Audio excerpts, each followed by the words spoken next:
Thank you for joining us on this beautiful Wednesday morning. And it's great to see all you wonderful people because we are live. All right. Yes. Woohoo.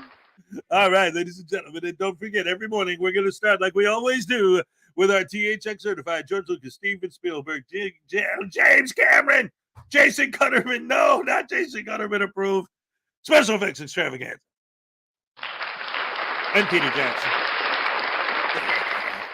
Hello, everybody. Welcome. It's Wednesday. How you doing today? Oh, man.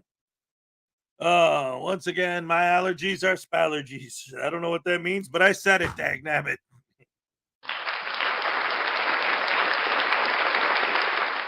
Let's see who's here. First was Greg Jonick. Here's the first happy dance of the day. It goes to you, my friend. All right, yes. I think 219 was number 2. What you gonna do? Doc Leno came to see the show. Cynthia Carenshaw, good morning, Rashers. Good morning to you. On the highway star. Yeah, all right. Good morning, people. I'm driving but lurking. That's right. You keep on lurking, and I won't be twerking.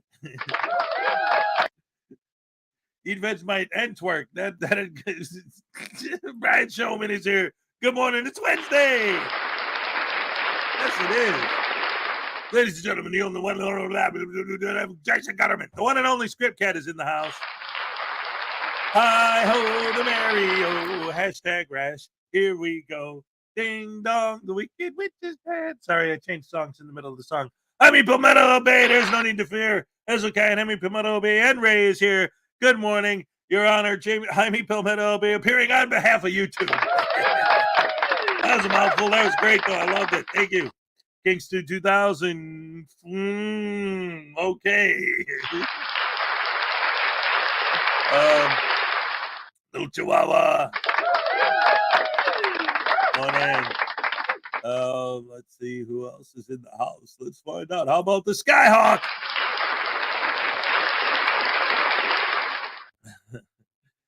Takedown Frauditors has a video of a frauditor auditing a moving bus.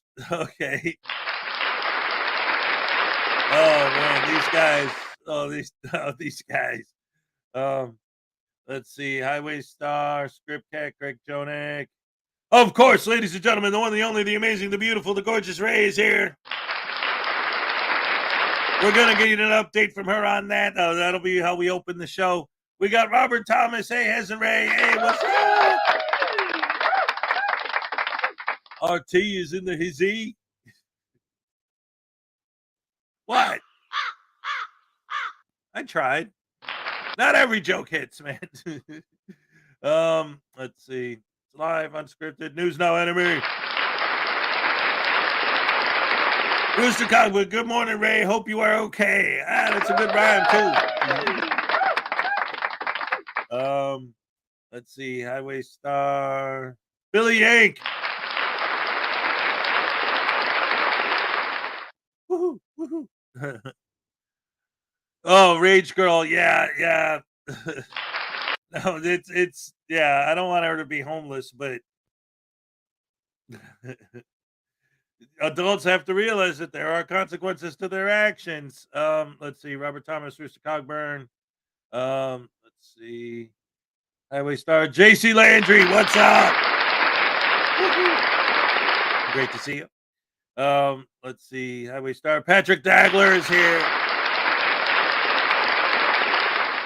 Good to see you, Jason D. Andrew, what's up? Hurry up, it's getting late in Australia. That's right.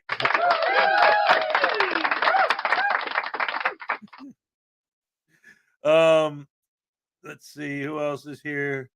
Patrick Dagler, Highway Star, Jason D, Rooster Cogburn, Jay Bone is here. All right, what's up? Great to see you. Let's see who else is here. Edward Catalier. I watched Rickety Snickety last night with John Cena. It was kind of funny. Ricky Stickety. All right. I don't know. The only thing I ever saw with John Cena in it, that wrestling, that suit picture.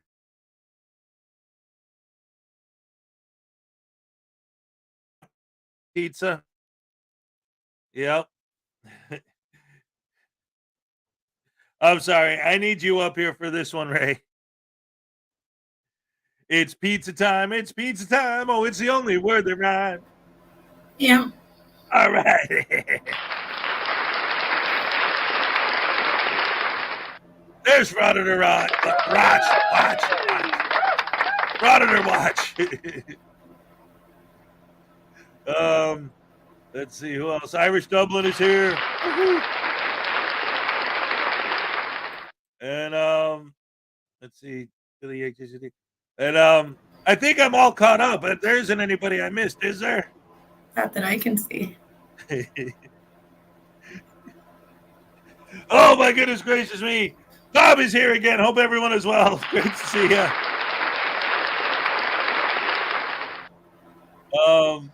Script Cat, oh, Ray, you look lovely this morning. That is always true, all day, every day. You're being kind. I have not slept since, I don't know, night before last night. Well, you got natural beauty, you know. You just look good no matter what. But go ahead, tell the story. All right, so I did end up in the emergency room last night because not everybody knows this, but I have what I thought was an infection in one of my toes. And when you're in a diabetic an infection in your toes can be a killer. You can lose your toe, which it did happen to me already on the same foot. I lost my toe and part of my foot on the same foot as this, what I thought was an infection. This infection blew up overnight. I woke up with it yesterday morning, and it progressively felt like it was getting worse the whole day. It was running a fever, just didn't feel very well. So by evening time, it was decided that I would just go. So after Will's stream last night, we went. And turns out it's not an infection. It was a little tiny blood clot. And because of the peripheral arterial disease that I have, my blood flow in my legs, it flows fine one way, but takes a very long time to flow back up towards my heart. And that ultimately saved me. It got stuck in that toe and didn't move back up. So I didn't end up with a stroke, a heart attack, or a pulmonary embolism or anything like that. Plus, it's a real tiny clot. I mean, it's so tiny, teeny, tiny. That if it did, I probably would have had like a small, tiny stroke or something like that. Or if it ended up in my lungs, I might not have, felt it for a minute. It would have felt like maybe a really bad, like cold or pneumonia or something like that. So the fact that it ended up in the very tip of my toe saved me.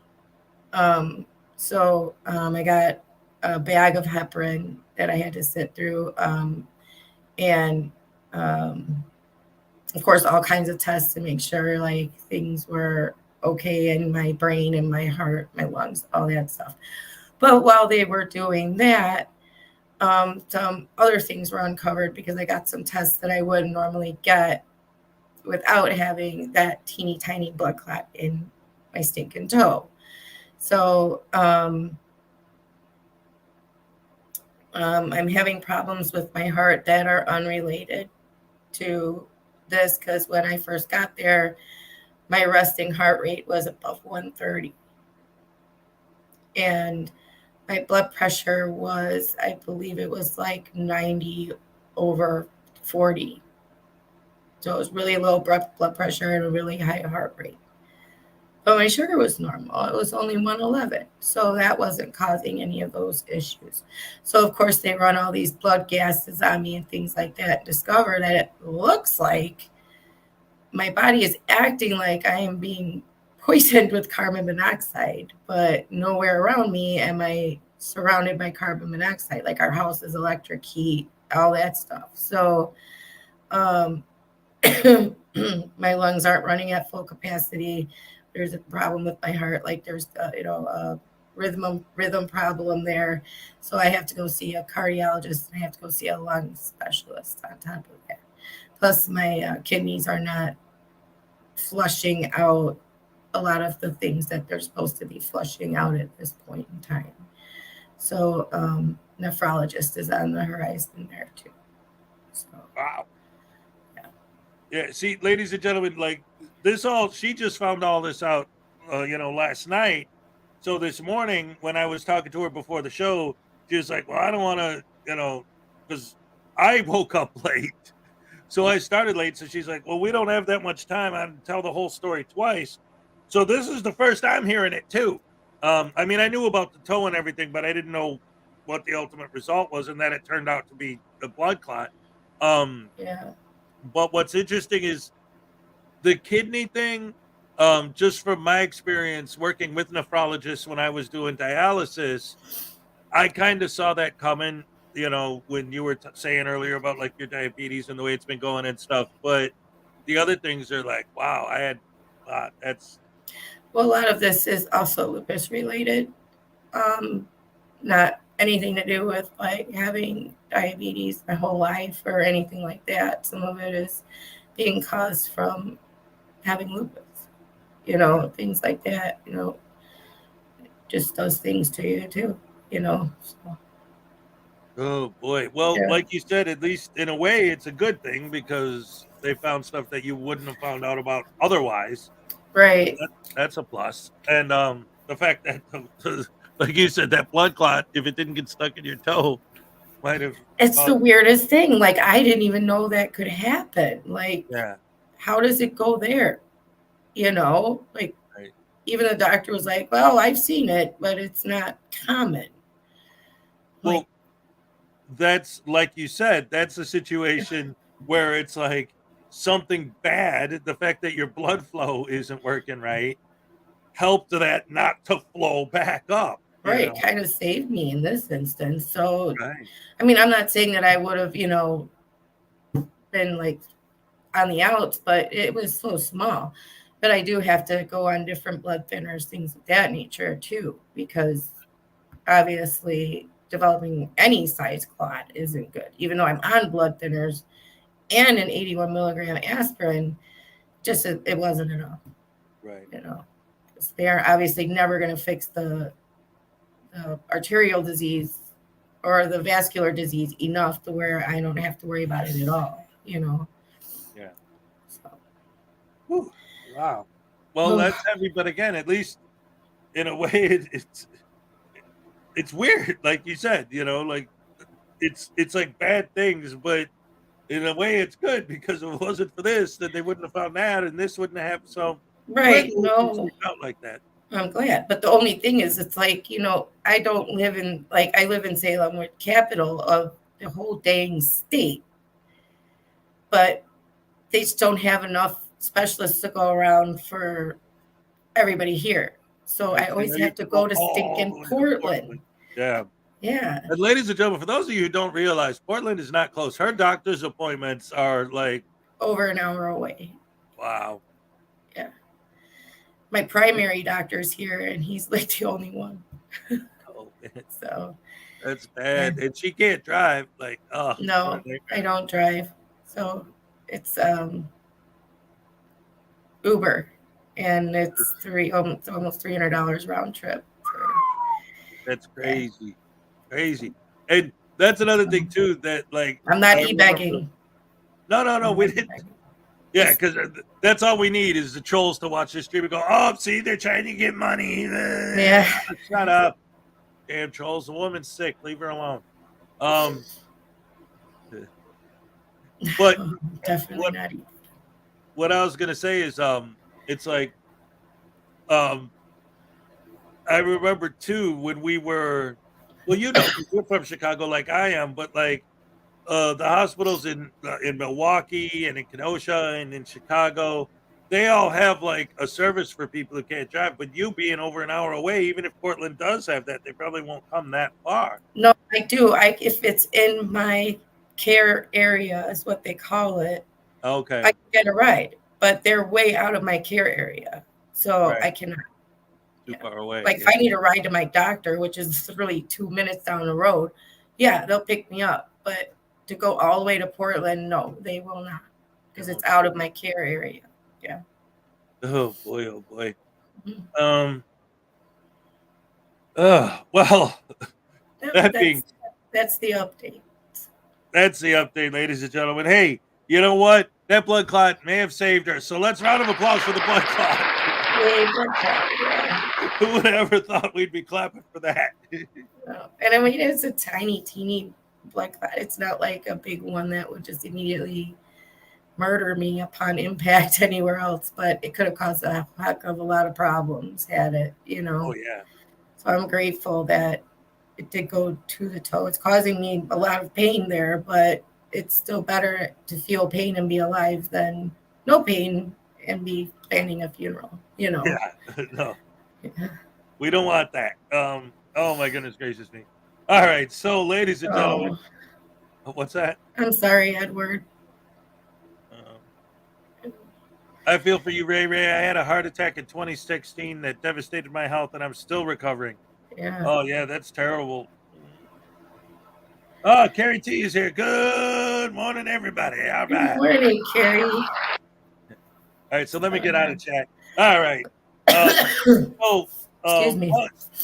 no problem. No problem. While you're here, are you up to like hanging out for a while, or you just wanted to give them an update? No, I'm hanging. I'm here. Right on. All right. Well, then, why don't we go ahead and start the show? What's our first video today? Our first video today is a Black Heart Night video. He has a An update on the oldest frauditor in the world? An update on the oldest frauditor in the world. Yes, he has a response video to their video. All right, let's check it out. And as promised, little Chi here from A Tiny Bit of Fun. I have with me today for part 2 of the world's oldest frauditor. And here he is. Well, hello, good citizen. I'm glad you could come back. And I see you've got someone in your arms. Yes, it's good to be back here for another interview. And I heard this little guy's name is Tiny. Yeah, his name is Tiny. He seems like a really nice, he's really good doggy. Yes, he is. Say hi to everybody, Tiny. Yeah, his name's Tiny, and he has his own little YouTube channel, Little Chihuahua Big Can you pause it World. for a second? He's a good doggy. Can I take him? Oh, wait, back I with can me? pause it, can't No, I? I think he needs. You can pause it. Okay, yeah, I forgot. Oh, no, wait, I'm sorry. Hold on. To stay here with me. There we go. I'm sorry. I just want to look at Tiny for a minute because he's so cute. Absolutely adorable. Look at that face. Look at that face. How could you not love that? You paused it at the right time. Oh, yeah, perfect. Aww. But you can come visit him anytime you want. Okay, Bubba. Here we go.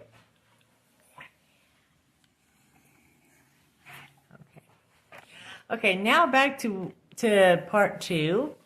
So, how have things been going with you, good citizen, since we last talked? Man, it's been going good. I'm a bundle of energy now. Ah, so you got some good rest, huh? Got some good rest. I've been drinking a whole bottle of Geritol every day. Oh, boy. I am filled with iron. Yeah. Oh, good, good. Yes. Okay, so now back to what we were talking about in part 1. What were we talking about? Okay. Oh, never mind. I remember now. See, this Geritol even helps with your memory power, too. I hope it does, because I might need it whenever I get older. Okay, Yes. but yeah, you were talking about close to the end of part 1. You were telling everyone to remember there's no expectation of privacy in public. That's right. Always remember that. Always remember. Well, good citizen, though, one thing is if you're asked not to record, I would think you would have to respect that. Well, back then we did. You did. Yeah. When someone requested they didn't want to be filmed, we just turned the camera the other way. Well, but now they don't do that. They push the camera on people. I noticed that. I've been watching a few of these anti-frauditor channels, and there are some good ones out there, by the way. Oh, yes. And they've been featuring a lot of these jerks who will go into a public building, or they'll even go into a restaurant. I was watching one, this little clown, he stands outside a restaurant where people have tables and chairs where they can sit outside on the sidewalk and enjoy their meal. And this little jerkwad, he just goes ahead and films them despite how they think. I know exactly That's who you're wrong. talking about. And Oh, yes, you do? Yes, I do. I'm not going to say his name, but yeah. He sounds like what we used to call pennyways. Oh, I can't believe you're saying that about a fellow auditor. Well, I've been watching a lot of these channels, and I've been watching how these frauditors, I'm not going to call them auditors, they're Wow. frauditors. Okay. The way they go out and treat the general public, even people working in the private sector are getting pummeled by these idiots. Yes, I know. And so, okay, I'm sorry. What was that you were saying? Now, back in my day, when we were going to go and film somebody, it was somebody working for law enforcement. Okay. Back then, they were dubbed the Untouchables. Okay. That was way back during the time of Prohibition. Okay. Yeah. So what And, kind of camera did you use for that time period? Back then, you know, Thomas Edison was the first one to invent what they called back then the old flicker show. Yeah, I've heard it Camera. called that. And it used 16 millimeter film. Oh, wow. Didn't have sound to it. They didn't have what was called the microphone back then. Okay. And so they were called silent shorts. So we would go and we'd go find one of the detectives, or we'd go find one of the revenuers back in the day. And, you know, we'd prop up and we'd do just like that. Oh, my goodness. Yeah. And That sounds interesting. we would just film them. So, And then they would be presented in the movie theater as silent shorts to entertain the people. okay, so back to what kind of like the next subject I was going to bring up. So you earned money because people would go to the movies to watch the movie. You would get some money too from them showing your silent short. So, Oh gosh, yeah. so you're just like the auditors now. Yes, kinda. I don't think it's kinda. I think it is because you be getting money from them. You got money from them. Yeah, but from what I've been seeing here lately, we wouldn't have done that. They're calling it e-begging now. Yeah. We wouldn't have done that. We would have earned every penny. Uh-huh. That's right. So you're telling me that while you were doing this, you had an actual job too? I did. I worked at a dairy plant, Oh, really? and I did just about everything under the sun. Oh, okay. Okay. And so when I retired, I finished up as a truck driver. Oh, wow. I drove nights and delivered product all over the place. Okay. Well, now, so when did you find the time, and during what time would you do your fraudits? And I'm sorry, I'm not going to clean it up. I'm calling it a fraudit because that's what you were doing. That's right. You know, there's no saying. Call a spade a spade. Yeah. And that's what that is. That's all it is now is frauditing. Wow, that's strange. So- That's refreshing coming from a retired, That's right. from an old frauditor. I did my frauditing on weekends. Oh, on my okay. time. Because I couldn't afford to lose sleep.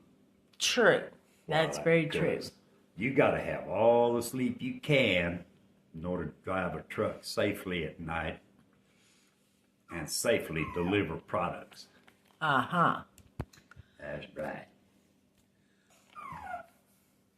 So I got a question for you. Okay, what's that? How much am I going to stand to make off of these?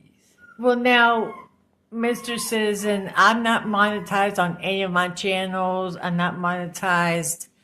I don't have the watch hours or the subs. So, Say what? with YouTube, you have to have so many watch hours and so many subs before you get monetized. And I'm not close to that on either one of my channels.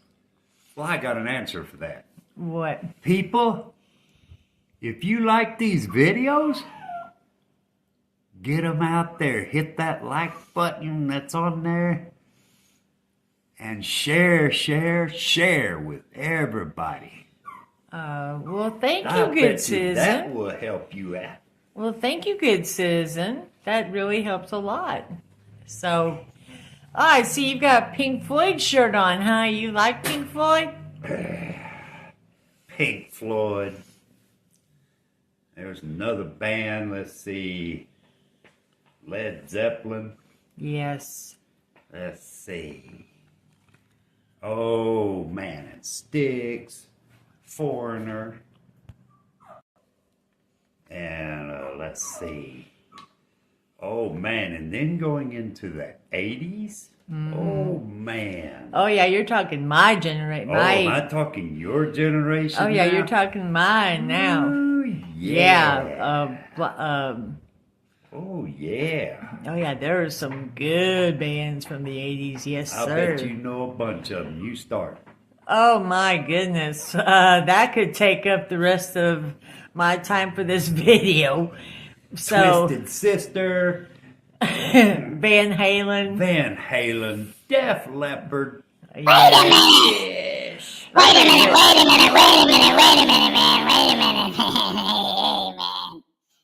Hey, I don't know if you're still here, Mr.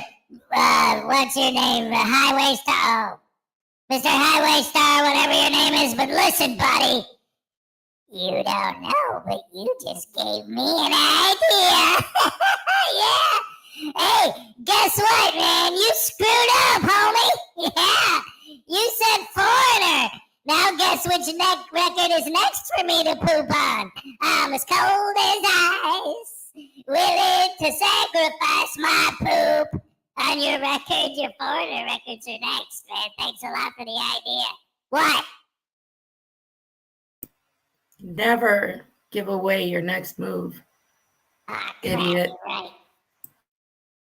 Dagnabbit. Oh, she's right. Oh, no. Hez, what am I going to do? Oh, no. Wait, that didn't work. Try it again. Ow.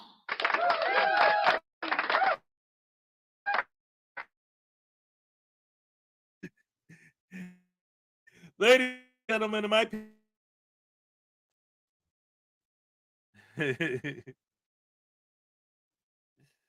always and forever, it's pizza time.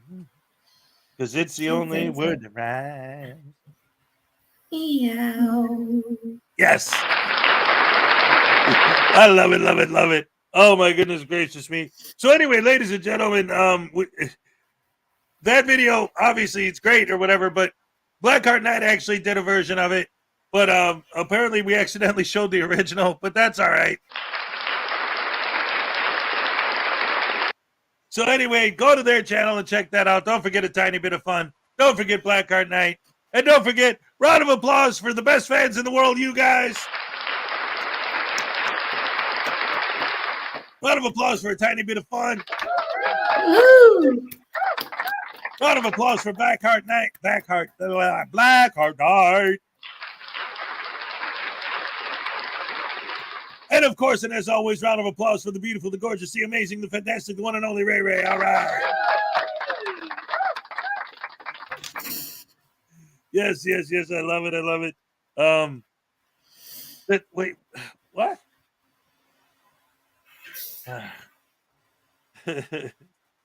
And Voodoo Dolly's trying to yell at me from the background. I don't know what his problem is. What's that face? Conspiracy music. Just woke up by police. Someone stole my car last night from the passenger door. For a passenger door. Not kidding. What? That's In the insane. ball sacks is this world coming to? Oh my God. If you own a Kia, get your recall. Yeah. Wow, that's crazy. Oh, well, I mean, apparently they. Sorry. Yeah.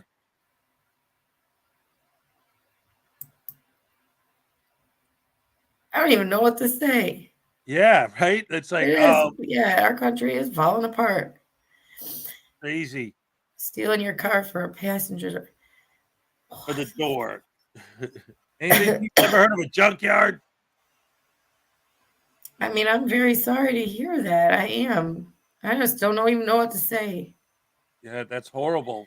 Oh, I wish I knew what to say. I just well, if the cops came back to the house, I mean, maybe that means they caught the guy or something, or retrieved the car with the door missing. I don't know. No, I'm thinking they knocked on the door because they found the car after it was abandoned after they stole it. Does that make sense? Like he didn't realize it was stolen and right. That's horrible. Yeah. Well, at least he came here in time for us to talk about Foreigner, because I know he's, conspiracy music. He's a music guy. Yeah, but I'm sure they're not thinking about that right now. No, I know. Oh, cops are here now. Oh my word. Well, we got your back, man. Whatever you need. If you need anything that we can help you with. Tyrants. Yeah. Yeah, why don't you film the tyrants that didn't help not steal your car? Yeah. They should have been watching your car 24/7, the damn tyrants. But seriously, if we can do anything for you, if we can help you with anything, just let us know. Okay? Yes, just absolutely. Oh my goodness.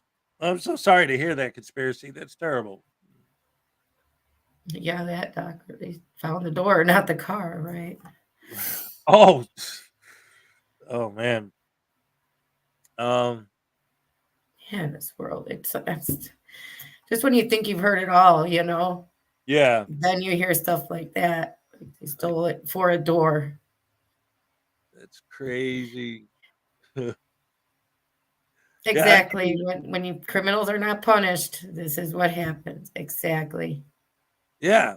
See, that's one of the reasons why this whole thing is so crazy to me, because right now is like the worst time for these people to be coming out saying we need to go against the cops and go against the cops. That's what they're all about. Like Chili the other day screaming in his microphone, if a cop comes in my house, I'm going to shoot him. I'm telling you right now. It's like, yeah, but the worst thing is like we could sit down here and scream that, but it's our politicians that are also screaming it.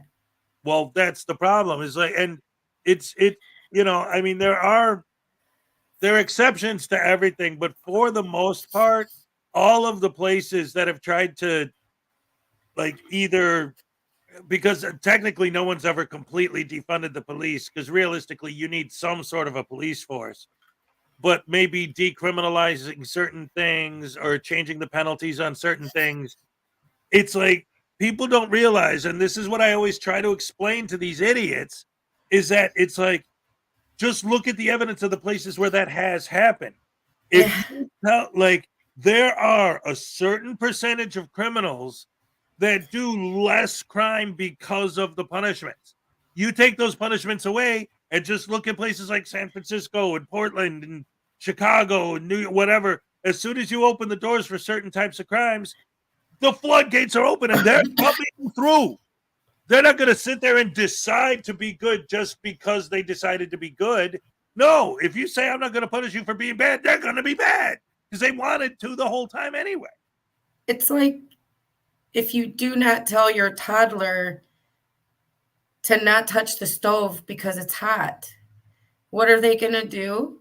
They're going to go and touch the stove and not knowing it's hot. They're going to go and do it. Yep. And they're going to get burned. Yep. It's the same with criminals. If you let them do something, they're going to do it. Yeah. Because they know there's no consequence. Yeah. If you let your toddler touch the stove, they're going to touch the stove whether it's cold or it's hot. Yeah. Because you're not teaching them otherwise. Exactly. That reminds me of a stream I watched yesterday. It was Joey Surreal, and he was auditing. Guess what he was auditing? It's that time of year, so guess what he's auditing? The tax office. Okay, in a bigger picture, that time of year, every 4 years. Oh, a polling place. He was auditing a polling place, and of course they call the cops. The cops show up, and what happens? He licks Nothing. their boots, and they say, "Oh, well, he has the right to film, so you guys have to let him do it." And It's it's like illegal. the You're cop not said supposed. the cop knew him because he's like, "Oh yeah, this guy, he goes around everywhere doing this." So, But you're not supposed to film a polling place. I don't care how well you know somebody. They could be licking your butthole. It's illegal to film a polling place, pizza man. It is. I mean, I know the laws are slightly different where you live. well, right, but the point I'm trying to make is it ties into what we were just talking about. The cops are like letting these guys get away with this stuff more and more, so they're doing it more and more. Like they're not controlling themselves. If the cops are letting them do it, they're going to do it. But they should realize then that the police anyway should realize that that's only going to lead to voter intimidation, and they are not going to come in and vote. Right. Exactly. That's poor training. That's just poor training, and the least they should have done is follow up and see if he should or not. You should never take the word of a citizen at all about what they're doing is illegal or not. It's like me going and looting a freaking store, and then when the cops show up saying, "But this is fine. I do it all the time.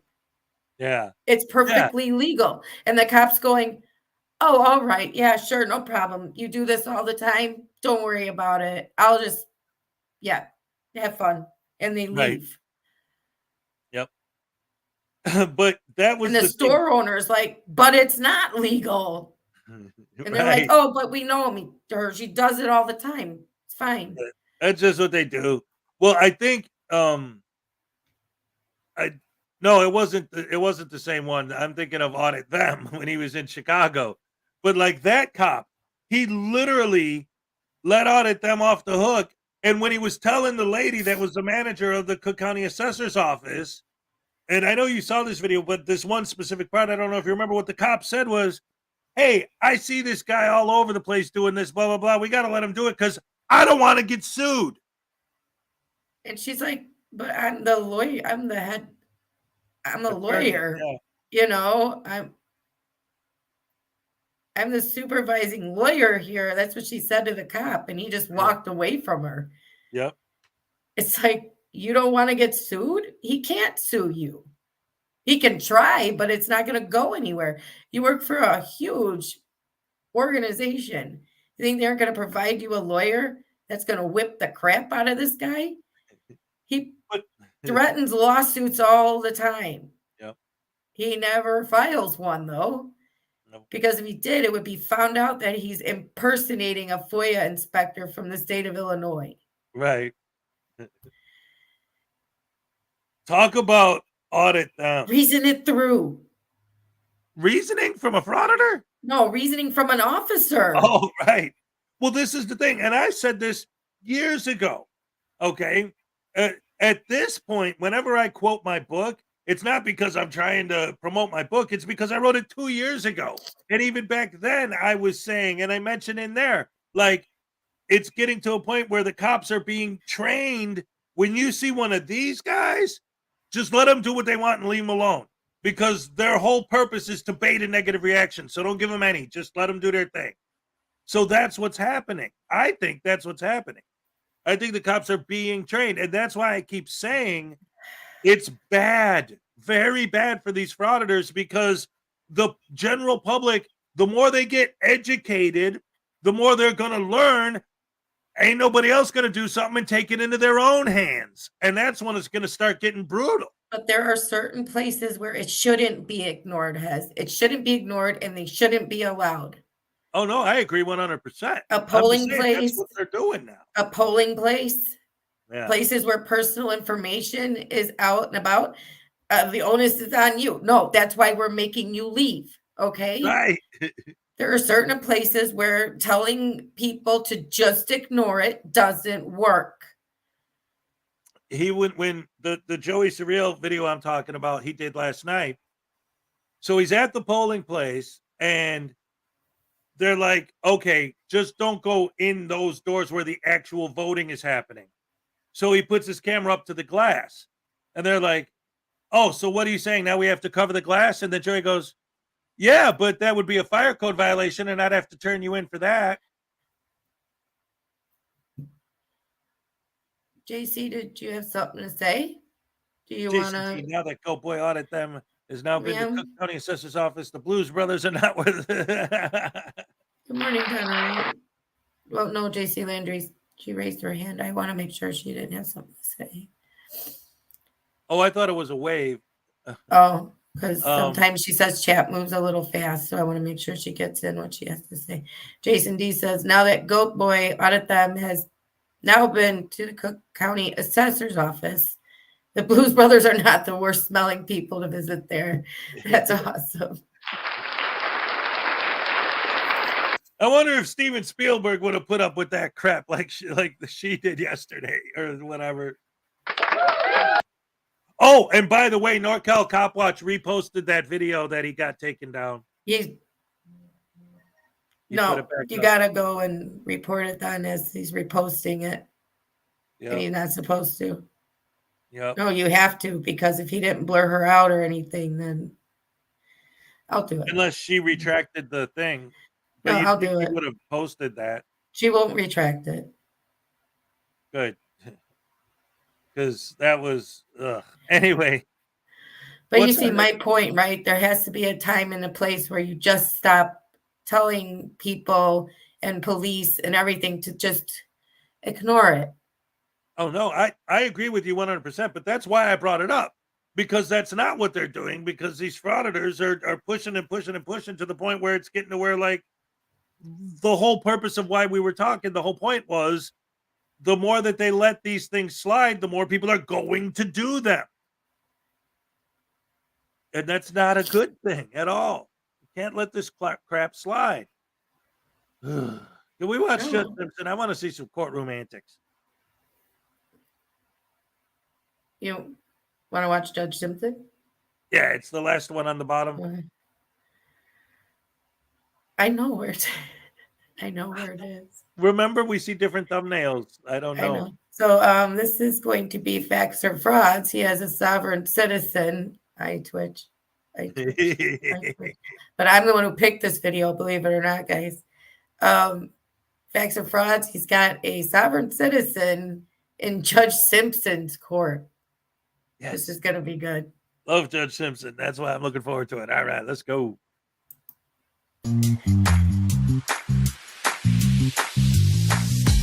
Greetings. My name is Hannah Ranu L., slave name Joyce Marie Carter, and I'm sharing this video with you today to share what a fraud and what a perpetrator and how Taj Tariq Bey and RV Publication are misleading the masses who are really trying to get out of this matrix. I received my documents back today that I returned to them, and they were not signed for any mail. They refused, and as you can see, everything was authentically sent through the postal services and the fees that I paid, and they do not accept any mail, and you cannot contact them for any information after they receive your monies. And I just wanted to put them on blast.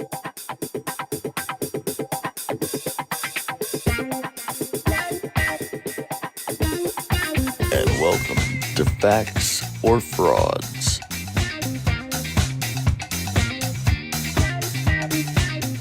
What you are witnessing is real. The participants are not actors. Court calls case People versus Jade Latham.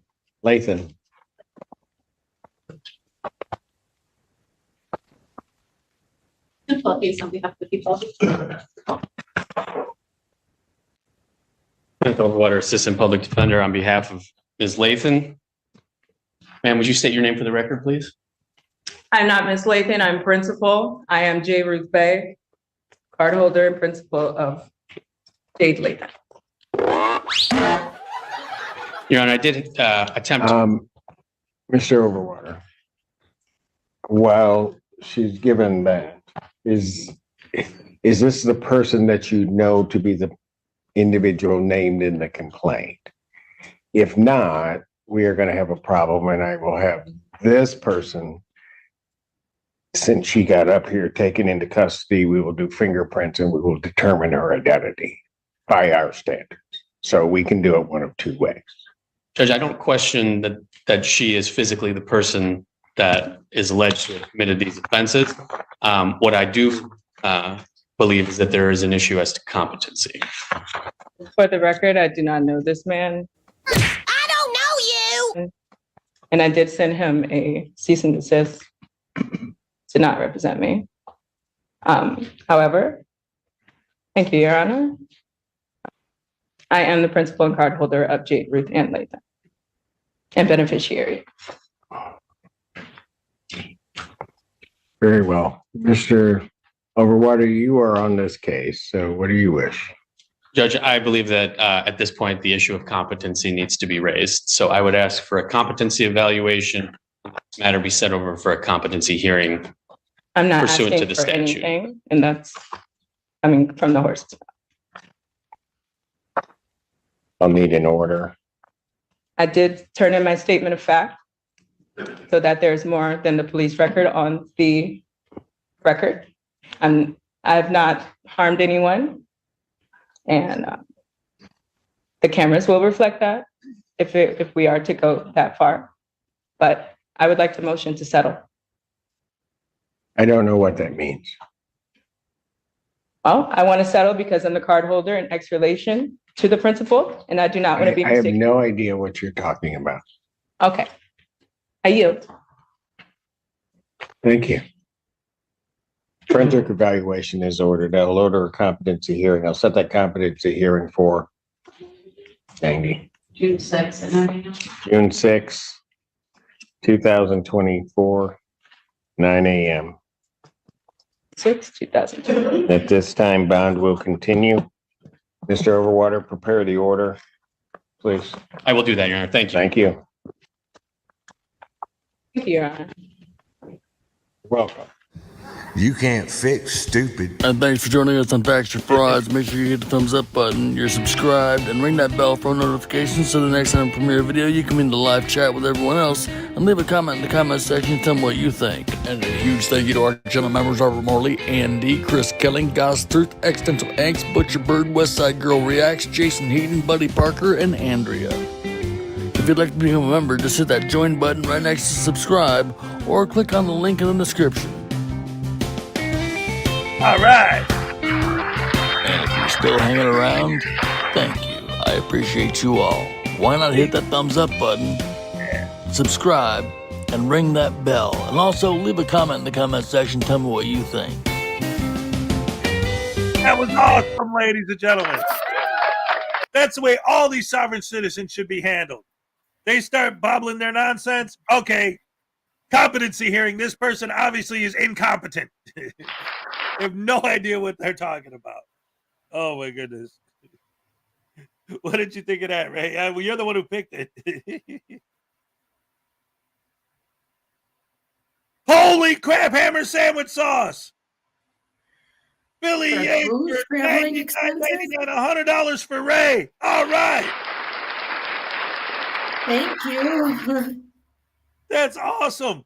Oh, my goodness, ladies and gentlemen, round of applause for Billy Yates. Thank you so much, buddy. Now make sure I Jason Gutterman. Thank you. I'll make sure he gets it.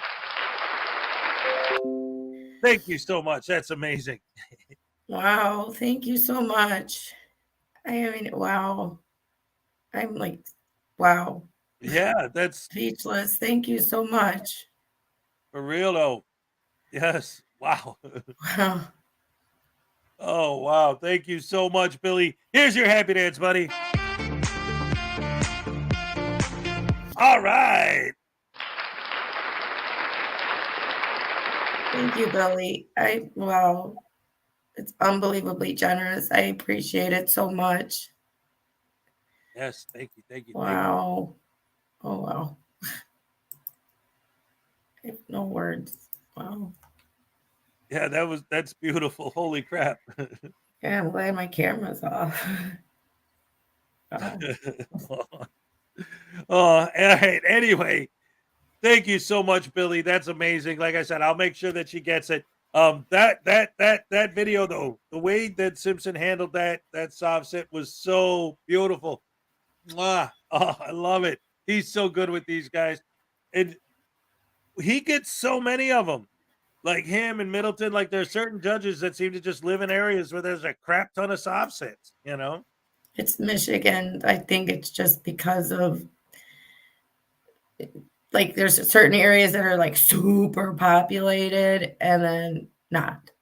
But I like the way he was like, if you don't recognize her, then we're just gonna take her into custody and we're gonna fingerprint her. Like, forget it. We're not gonna deal with this, Right. And that's the way to handle it. No nonsense, just all business. And I'm not even talking to you. I'm talking to your lawyer. Right. And you know what? Actually, I think the video that I was looking at would be a good follow-up to that one. Oh, I don't have that one. You're gonna have to play it. No, yeah, that's okay. I'm setting it up. Yeah. This is from Patrick J. Darcy. And this is a video about a soft sit. You know how they always say, like, there's a secret bank account under our names? Yeah.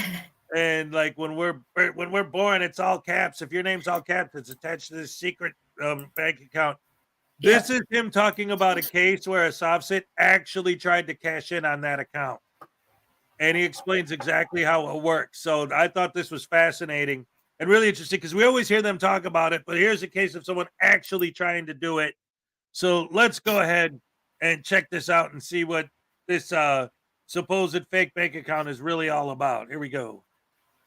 Citizen pushing the money on deposit tax scheme. It's called the OID scheme, where they say that the government is holding a trust account for you $1 million. They tried to claim that money. She got 23 years. This is part of our new series about how to destroy your life. She got also arrested a couple of times. Then she tried to escape and she went on the lam for 8 years, cut off the ankle monitoring. She was found in New Mexico, brought back, and now she's going to be sentenced in May. And so this is the first time I've come across the actual scheme set out in the federal charging instructions to the jury, showing that it's absolutely illegal. The OID scheme works like this. It stands for original issue discount. Usually you see with trading companies, financial institutions, where as part of the transaction, they have to withhold income taxes that you're supposed to pay. So you could claim back those taxes because the government's going to trust big companies with those kinds of collection efforts. And then you're supposed to file a return and claim the money back. Well, of course, there was no money to claim back. They just claimed the money was there because of this trust account that's spelled in different names. So this follows our How to Destroy Your Life program. Let's take a look. A sovereign citizen, 3.4 million in tax fraud scheme. It's using what's called the OID 1099 forms. OID 1099 forms are usually filled out by financial institutions where they have withheld your federal income tax. A person is owed their money back because a lender took the income tax up front.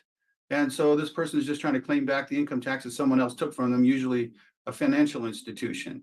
Well, the sovereign citizen got the bright idea that they would file these bogus forms, these 1099s, and get back the money. They never did. Whoa, holy She's now crap, facing hammer 23 sandwich years in sauce. prison. Wait a Her minute, sentencing is on May 22nd. This instance, ladies and gentlemen, $100 from Highway Star to match that. Ray, you deserve it, and we can say except that we love you, you love me, Little Chihuahua and Tiny.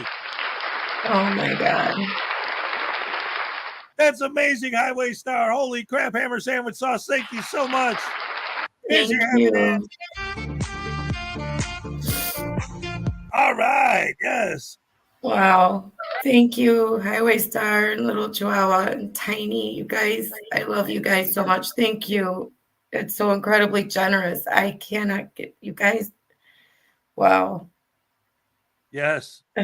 That's crazy. That's beautiful. That's beautiful. See, they do love you.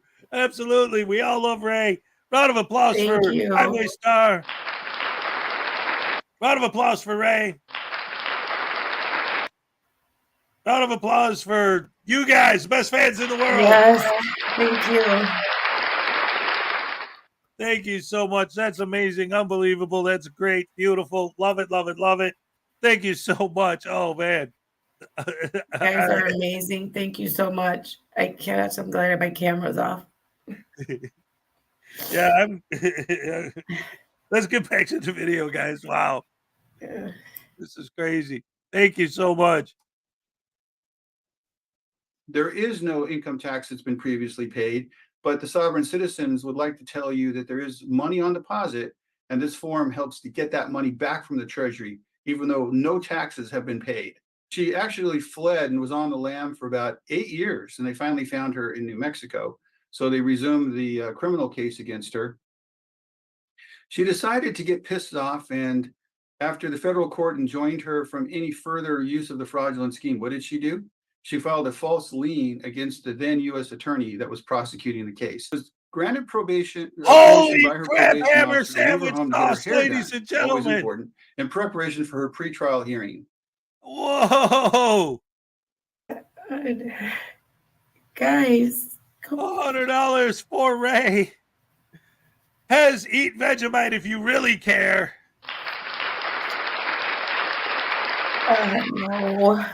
No, Hez, no. No. For you, for you, I'll do it. No, I know you care. You don't have to eat Vegemite to show me you care. Stop. Person, thank you. You don't have to eat Vegemite. I know you care. Person, thank you so much. You guys are being so incredibly sweet and generous. I'm crying here. I can't turn my camera back on because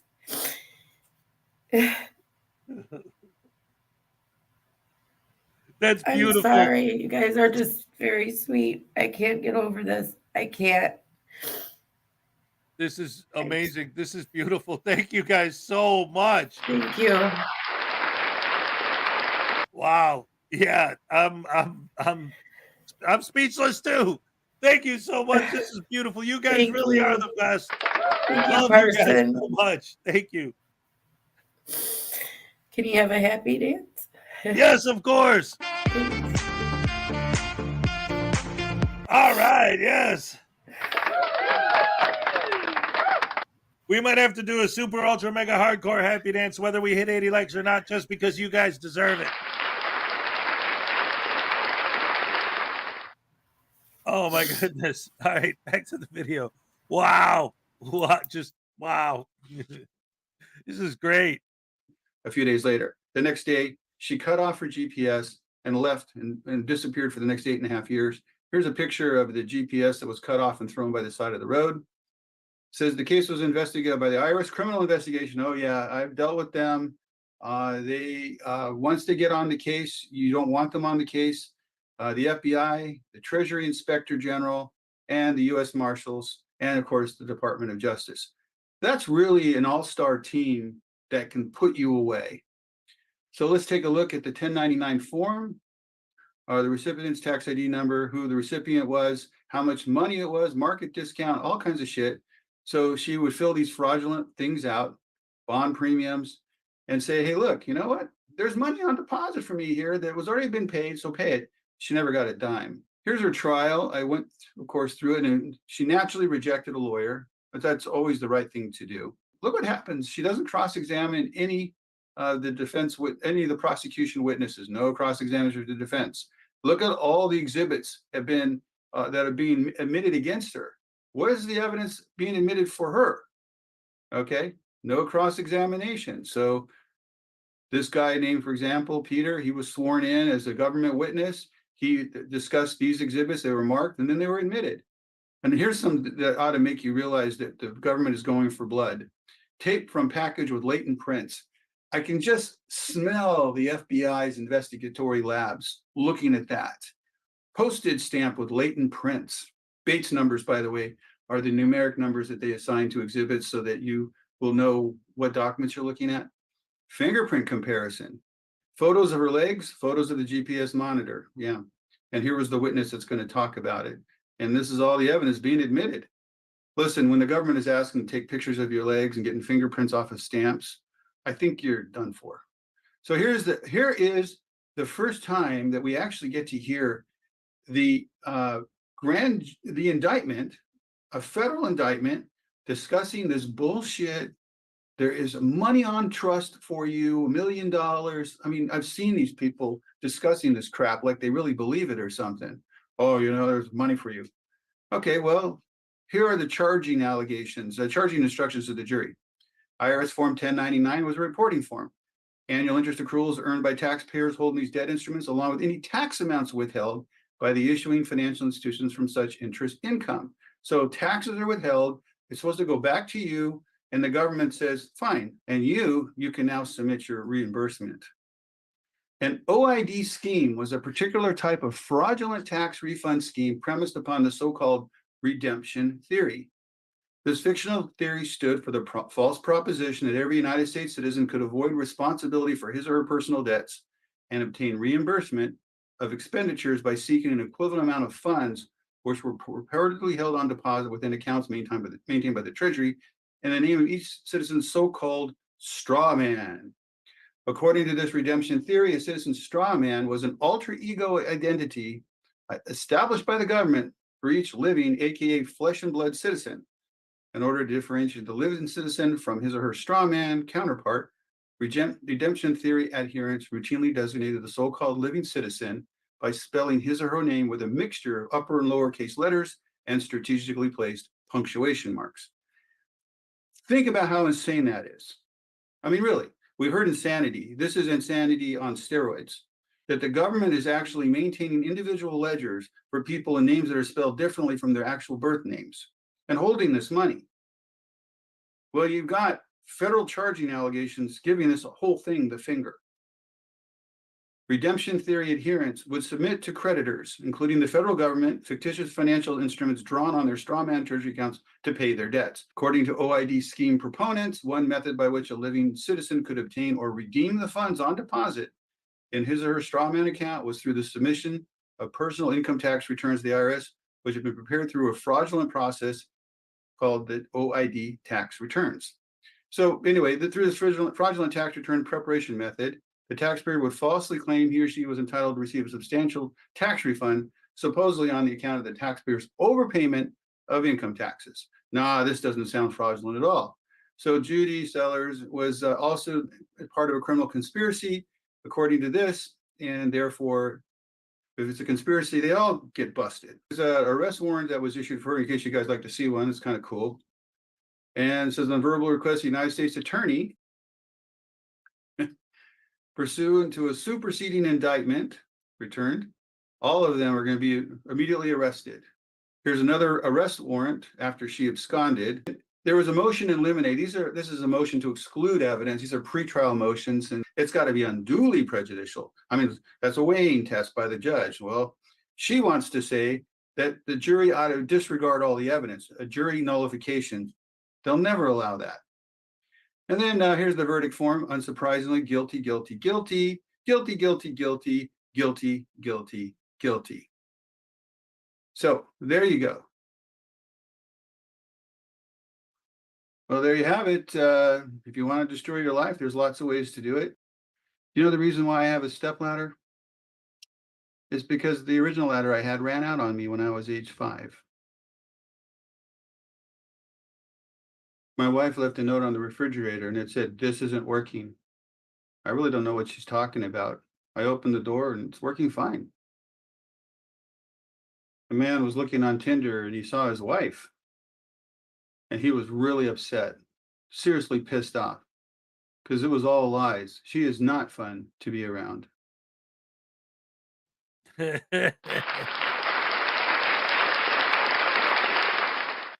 Oh, my goodness gracious me. So I found that fascinating because you always hear these guys talking about the scheme, but I never knew how it literally was done by the people who attempted it. And now, like, he gave all the details of how they do it.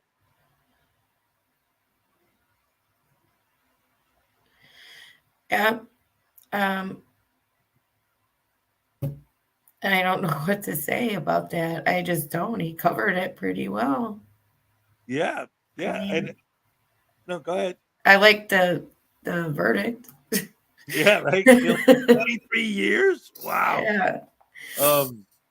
That's crazy. But also, it doesn't help that when she was in custody, she cut her tether off her leg and tried to run and escape. So I'm sure that didn't help the situation at all.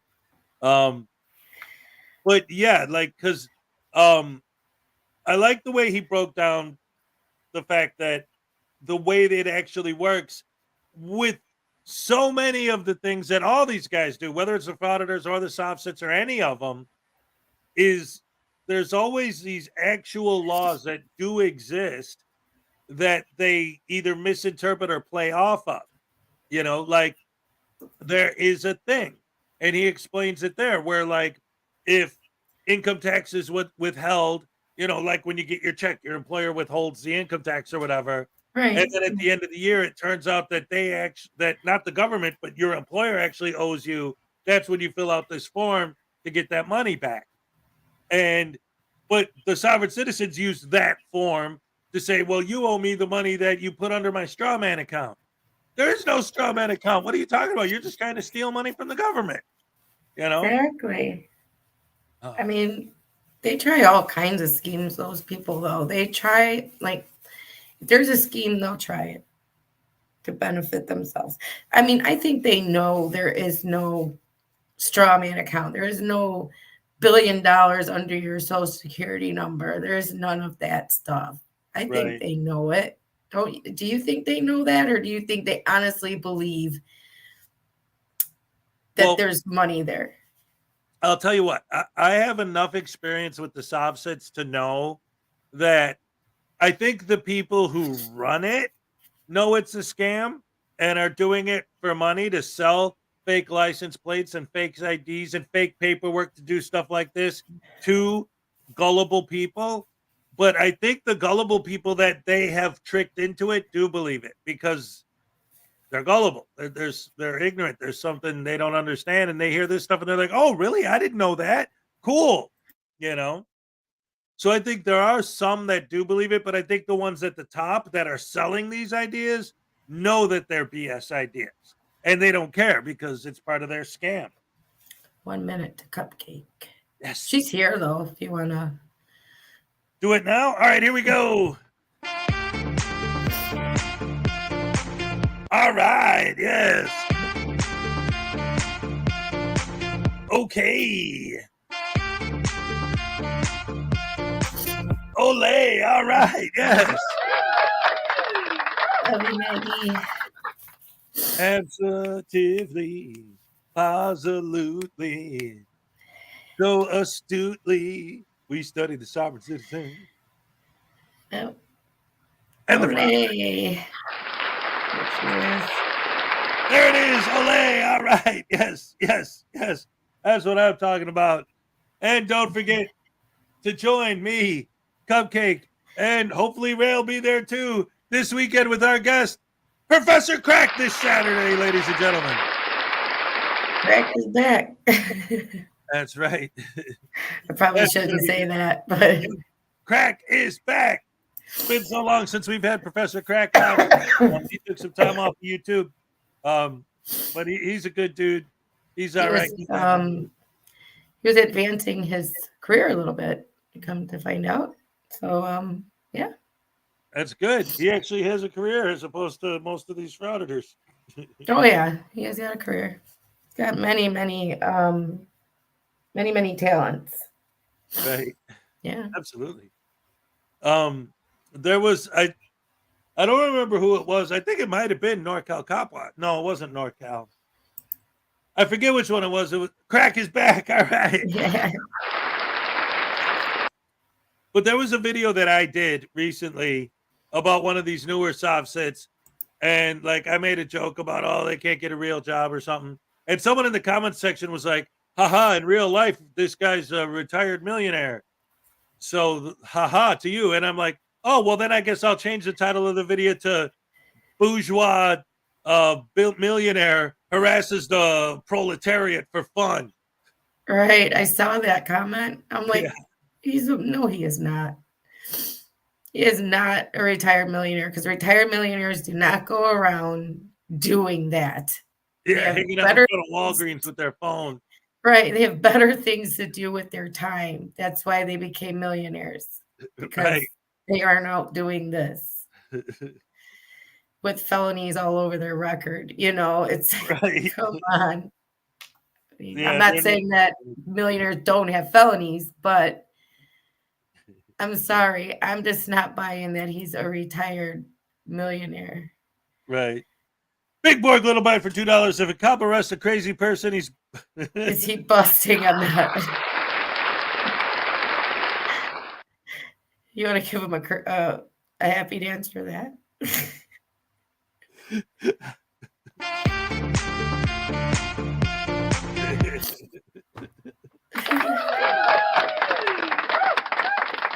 That's a good one. I like that. That's you know what, in your next book, you should like randomly put like comments from your subs that were funny or fitting, you know, in there, like just as is with their name and everything in there. That's not a bad idea. Start screen capping some of them or writing them down so we remember. Yeah. Because that actually would be funny. A lot of people say a lot of funny stuff. You guys are hilarious. You are. Yeah. A lot of times I'm sitting here like trying not to laugh, like, because especially when we're talking about something serious and somebody will say something funny and I'm like, don't look, you know, don't highlight that comment. It's not the right time, you know. Right. Oh, man. Yeah. So anyway, ladies and gentlemen, holy crap, hammer sandwich sauce. Right. What's next, Ray? What do you want to watch next? If he's a millionaire, I'm dressing as a bat and fighting crime. Exactly, Parson. And I'm Catwoman. Oh, man. No, do you really believe he's a retired millionaire? Come on. I don't know, man. I don't know. It's like gives everyone the benefit of the doubt. You honestly believe that. But no, I don't know if I really believe that on one hand, but on the other hand, like if somebody has beef with the system and they're retired and they're bored and they don't know what to do with their time, because he brings his son with him, so he's trying to train him on how to be a frauditor, I guess. I don't know. It just seems ridiculous. So why is he only up there with a phone? Why wouldn't he have all the rig and all the like expensive stuff to do this with? Well, at one point in the video I made, he says, hey, it's not that I like pissing people off. I just like pissing people off in a petty way.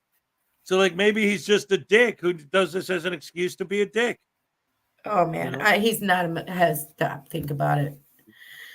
All right. Dummy Kruger. Yeah, that'll work. It's good stuff, ladies and gentlemen. If you haven't seen this one yet, this one's fire. Of course, every Dummy Krieger video is Freddy Krieger. Freddy Krieger video is fire. Every Dummy Kruger video is fire. Yes. All right, let's just watch some. I forget what it's about. So it's this douche canoe you'll see. All right, it's about a douche canoe doing stuff he shouldn't do, right? Okay. Yeah, what else is new, right? Ladies and germs, Dummy Kruger. All right.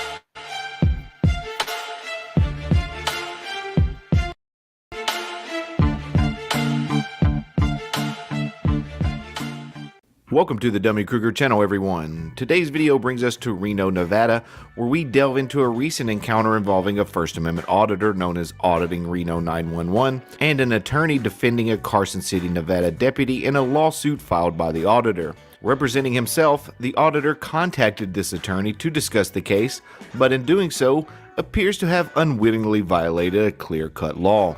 Before we take a look at what transpired during this video, please remember to subscribe, get notified, like, and comment below. Let's jump right in.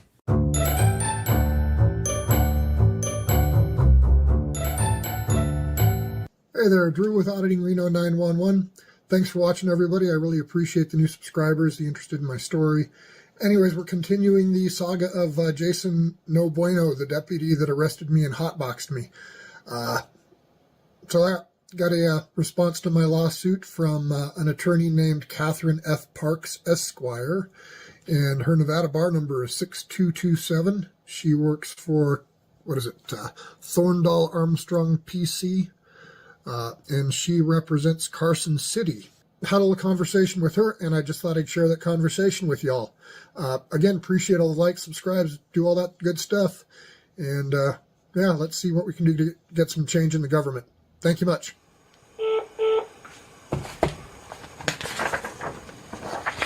This is Kathy. Hi, Kathy. This is Drew Rebar on a recorded line. How are you? I'm fine, thank you. Good. Hey. Why are you? Excuse me, sir. Why are you recording our conversation? Oh, I record everything. Okay. So I'm. No, I'm not particularly interested in being on a recorded conversation with you. So that's her first time objecting to the call being recorded, which got me thinking, is Nevada a one or two party consent state? Well, according to his viewers, it's a one-party state, so no big deal, right? And come to find out, they were partially correct. According to a Nevada-based attorney, he writes on his website, another question we commonly hear is Nevada a one-party consent state? Nevada is a one-party consent state in regard to in-person conversations. The attorney continues, conversations are not private if they occur in public or other locations where there is no reasonable expectation of privacy. Therefore, it would probably not be an invasion of privacy to record the conversations of the general public on a bus, in a restaurant, or in a stadium.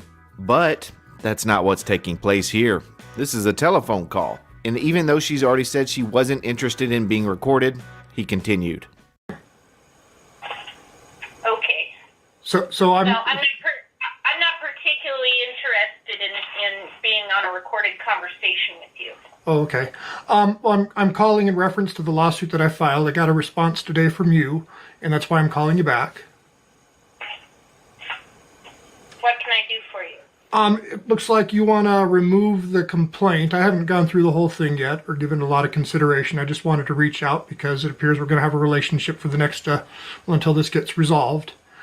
And it looks like you want to remove it to federal court. I filed a removal to federal court. Okay. At my first glance, I'm pro se, obviously. But probably what I need to do is file an amended complaint and remove any of the reference to the federal statutes or federal constitution. Mr. Rybar, that's up to you, of course. Of course. And again, I haven't given you authority to video or to audio tape me in these conversations. And if you're keeping track at home, this makes the second time she stated that she hasn't consented to being recorded. So it's nice meeting you, but I'm not going to have recorded conversations with you. Oh, okay. Well, just so you know, so I'm putting it on the record, everything I do will be recorded. Because what I did, and the whole purpose of me doing what I did, and the arrest was to document and disseminate government overreach, and that's what I do. And since you're representing, I'm a private person. I'm a private lawyer. So feel free to reach out to me in writing, or communicate with me by email, and we'll go that route. Well, as much communication as can be done that way. Obviously, we're going to have an adversarial relationship. I'm just reaching out to let you know I did get your information. I'm going to be responding here shortly. My goal is obviously going to be to keep it in state court. And if we do get removed to federal court, I'm going to come back to state court. And maybe I can just do a 1983 and one of these Mack versus Williams cases and go both for the federal jurisdiction and the state jurisdiction, because I think there's both jurisdictions there. It's almost like he's fishing for information here. And maybe you can file 2 lawsuits. I have no idea what that has to do with this attorney, though. So if you guys want to reach out and try to resolve the problems with me, I'm not an unreasonable person. What I'm looking to do is make changes in policies and procedures within our government and give the people more of their rights back that government has taken away. Obviously we've got to do pretrial hearings and do all of the discovery and do all of these required procedural elements. But if you did want to reach out and try to make some type of settlement, that's going to be the direction that I'm looking for, is how do I change processes, procedures, and how do I get the deputies to stop people from torturing people? Because my guess is Deputy Bueno has done this a lot. At the end of the video, we're going to briefly touch on this alleged hotboxing situation where Auditing Reno 911 claims he was intentionally tortured by a deputy following an arrest. I guess it's a standard practice in law enforcement. But I was tortured by the deputy and illegally arrested because there was no probable cause. I do plan on diving deeper into this lawsuit to find out more about this alleged illegal arrest. More on that towards the end, too. If you want to watch my videos, are you aware that I post videos online? Mr. Rybar, I'm not in. I don't know whether you do or not. And as I indicated, I do not wish to be audio taped by you in our conversation. So I'm going to hang up the phone now. I'm sure we can find means of communication in writing or via email. So you can email me or you can send me a letter and let me know what your plans are with respect to this case.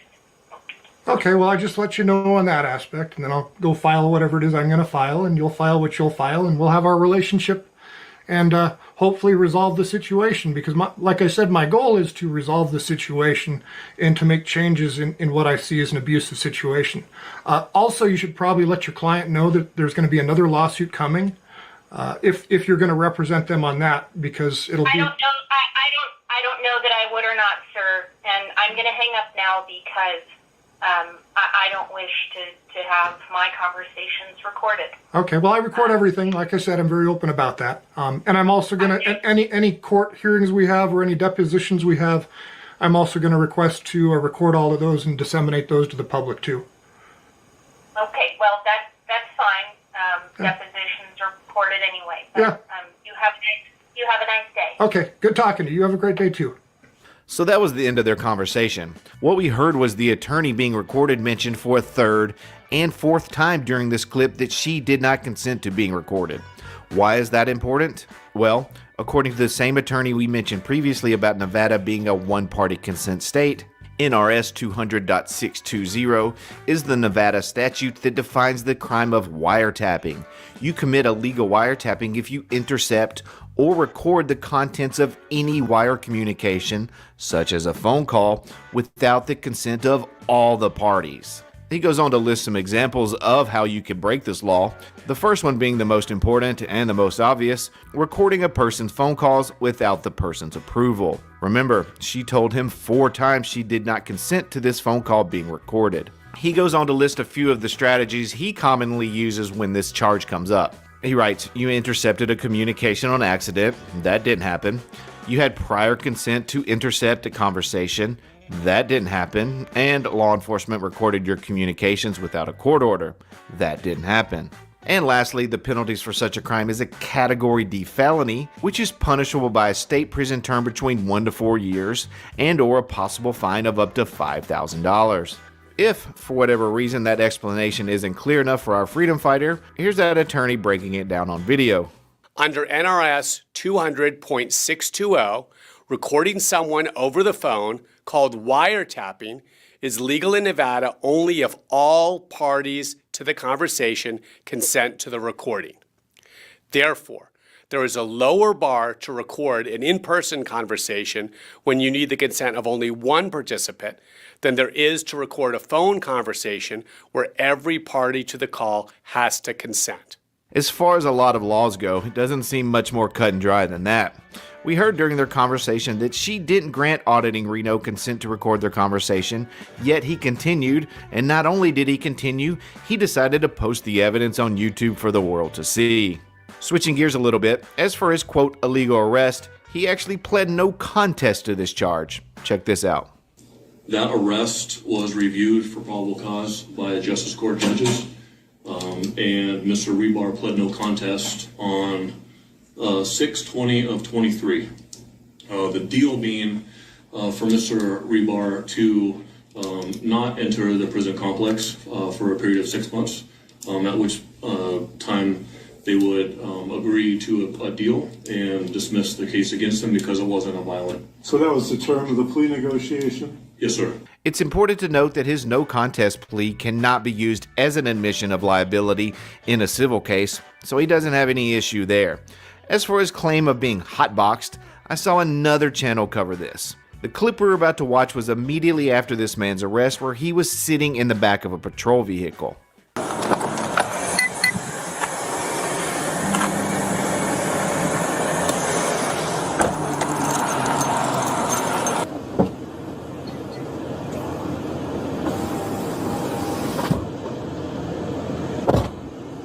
A few moments later.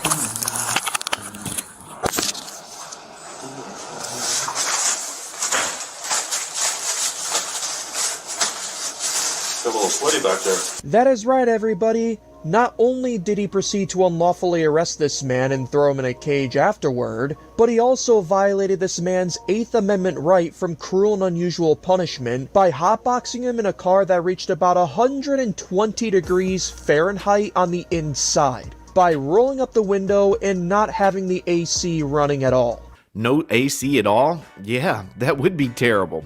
But is it true? Well, you may be shocked to hear that wasn't the case at all. Instead of what this YouTube channel edited together, let's take a look at the deputy's body camera, shall we?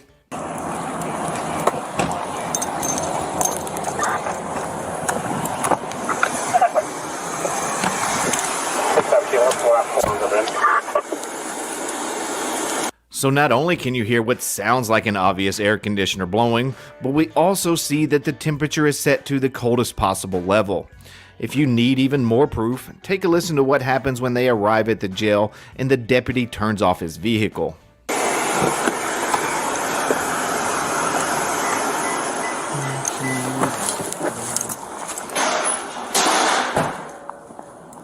If this was a quote hotboxing, it may just be the worst attempt ever. Auditing Reno 911 turned in a complaint before filing his lawsuit, and Internal Affairs found no wrongdoing. I'd imagine this man will have an uphill battle proving this was some sort of torture, but I'll be keeping an eye out on his lawsuit nonetheless.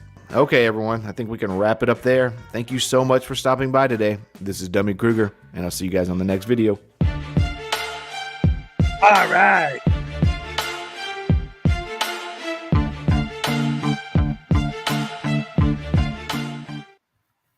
All right, round of applause for Dummy Kruger, ladies and gentlemen. Woohoo. Woohoo. So what do you think about that story? That's crazy. I remember seeing that when it happened. And I remember that the air conditioner was on because I remember them telling him that the air conditioner was on. And that's why they were rolling up the window. Yeah, to keep the cold air in. Yeah. And it's crazy too, because like that whole conversation, like in a way for me, it's a really good example of the point we always make about their fans buying what they're saying more so than what they're actually seeing. The whole conversation with the lawyer, like, oh, look, the lawyers admitted this and did that. Blah, blah, blah. The whole conversation on her end was, don't record me. He talks for 15 minutes. Don't record me. He talks for 10 more minutes. Don't record me. That's all she said. Yeah. And it's like, he's going to take everything he said like that's gospel. Because, see, in the recording, it was said, like, yeah, you're the one who said it, you idiot. Right. But My question was, though, just to play devil's advocate, nobody get mad at me. It's like, well, why didn't you just hang up? Well, eventually she did. I mean, Right, see, but that's like the problem when you're she a realized he was still gonna go on and still record, why not just hang up? Well, again, that's the difference between frauditors and us, is that like she was trying to be polite.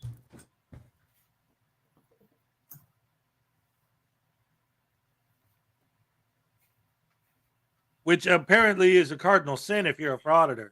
I know, but I mean, gosh, this man was like, I don't care what you say, you're gonna listen to me, you silly little woman. Yeah. He probably shouldn't be an attorney anyway. You should just belong in the kitchen, and I'm smarter than you. Yeah. But I just wondered that, like, she told him once, listen, I don't consent to be recorded, you know, and then he kept talking, and why should she have to say it a second time? I'd have been like, well, I already said it, so click. Yeah, right. You know? Oh man, it's rough. And going back to the idea of like the false narrative building and this and that, it reminds me of, I actually watched last night, Bay Area Transparency did a stream, a premiere, but he did it live. And what it was it was his newest video, but instead of just releasing it, he decided that he wanted to break it down. So he played the video, but he would pause it and talk over it, kind of like what we do, except what Audit Them did was he'd play the video, and like whether it was him or the other people, someone would say something and then he'd pause it. And then, like, for example, he's in this building. I think it was like a school district office or something. And then he, of course, he went to request a FOIA. Yeah. But he goes in there and like the lady comes out and says, "May I help you?" And then he pauses it. And it's like, okay, guys, see? Did you hear what she said? Can I help you? Now you know that that's actually secret government code for I'm going to screw you over because I want to dominate and control you. And he talks for like 20 minutes about how it's this huge, and then he plays the video for like another 2 seconds, and someone says, do you know where to get the forms? And he pauses it. See, he's trying to use that against me. And it's like, he like it was a half-hour video. It took him like 3 hours to show it. Because every time anyone said a word, he would pause it and spend 20 minutes explaining what they were thinking when they said what they said. All frauditors have crystal balls and the ability to know what people are thinking and feeling. Because, you know, a cop walks past him and says, "What's up, man?" And then he's like, you know, he wanted to arrest me. You know, that tyrant wanted to arrest me, but he has nothing. All he did was walk past and say, "What's up, man?" Right. Exactly. It's ridiculous. But he had to feed his crowd the narrative because apparently the video didn't go bad, but he still needed to post something. So he did it that way to feed a narrative. Right. Well, in this specific video I'm talking about, the whole thing was, and this is something that he's really been doubling down on in his videos recently, is the law says that all of this information has to be prominently displayed. So he wants every place he walks into to have 27 pages pasted to the window. Wait, you said it was Bay Area. No, that's Audit Them, right? You said Bay Area Transparency. I'm sorry. See, I always get those two confused. I do know the difference. I don't get them confused. I meant Audit Them. Yeah. That guy. Right. Oh boy. Is it prominently displayed? Yeah. Chicago. Yeah. Prominently displayed. Yeah. I can't wait. I can't wait till I go back up there and I got that shirt. And I swear, if I ever find out where he's going to be, when he's going to be there, I'm going to wear his shirt to go audit him. Did you notice that he's not really saying where he's at? Right. Because there's people that find out where he is and they like clue them in that he's not really from the state of Illinois and they can file privacy strikes and all that stuff. So he's getting pissed. And You gotta take them people down. Yeah. If I find out who it is. How dare you guys educate people on their rights to file privacy strikes? We're only supposed to educate them on my rights to be an asshole in public, not their rights to file privacy strikes on YouTube. But you notice how he leaves out that he's being told on that he's not really from the state. So that's what he's really pissed about, because these places that he walks into that have gotten like word about him, they kind of just don't pay any attention to him. They're like, okay, whatever, you know, you're from Illinois, you know. Yeah. At one point in the video he was showing yesterday, at one point he's talking to the lead FOIA officer in the place, and he's like, how many FOIA requests do you get like in an average week? He's like, in all the years I've been working here, I've probably done 30 total. And then he like goes on like this another 25-minute diatribe about how, well, you have to do this and do that and do this and do that, and I'm putting all these check marks on my clipboard of all the things you're not doing. And it's like, well, talk about wasting taxpayers' money and time. Like, obviously, this specific building doesn't even get that many. And when they do, what happens? And this is my argument.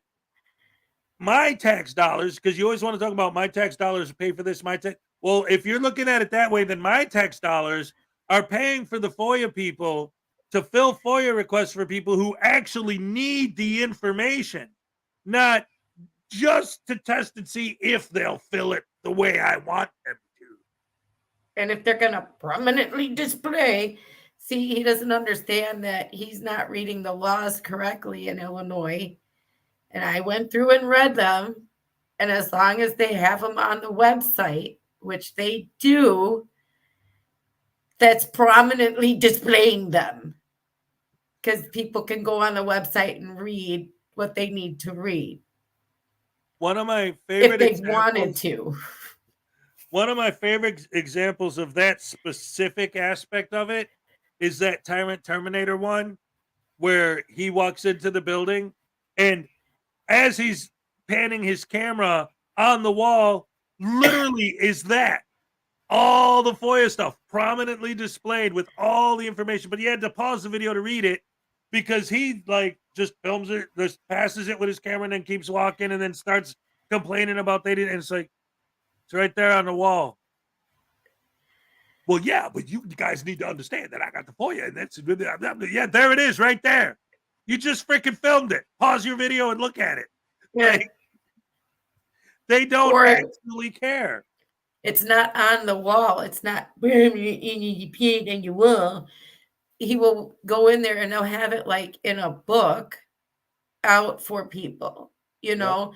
And he's like, well, that's not permanently displayed on the wall. It doesn't have to be, okay? As long as it's out displayed somewhere for people. Right. We have it in a book. Yep. Big deal. But, you know, Illinois revised statute says it has to be $1.99 from Zippy. Here's your Happy Dance Zip. All right, yes. But now in the digital age, as long as it's displayed on the website of wherever it is you're going into, that's good enough. And he doesn't accept that. But he won't accept it because he doesn't read the laws all the way. And he doesn't want to read that law. He wants to put blinders on about that. Because then if that were the case, he doesn't have to go in these places and act like he's a FOIA inspector from the state of Illinois that's going to turn you into the attorney general if you don't do what he wants. Right. Exactly. Little does he know he's being investigated by the attorney general in Illinois. Fact, $2 from Big Bork. What do you call a female cop that plays guitar? A happy dance? All right. She riff.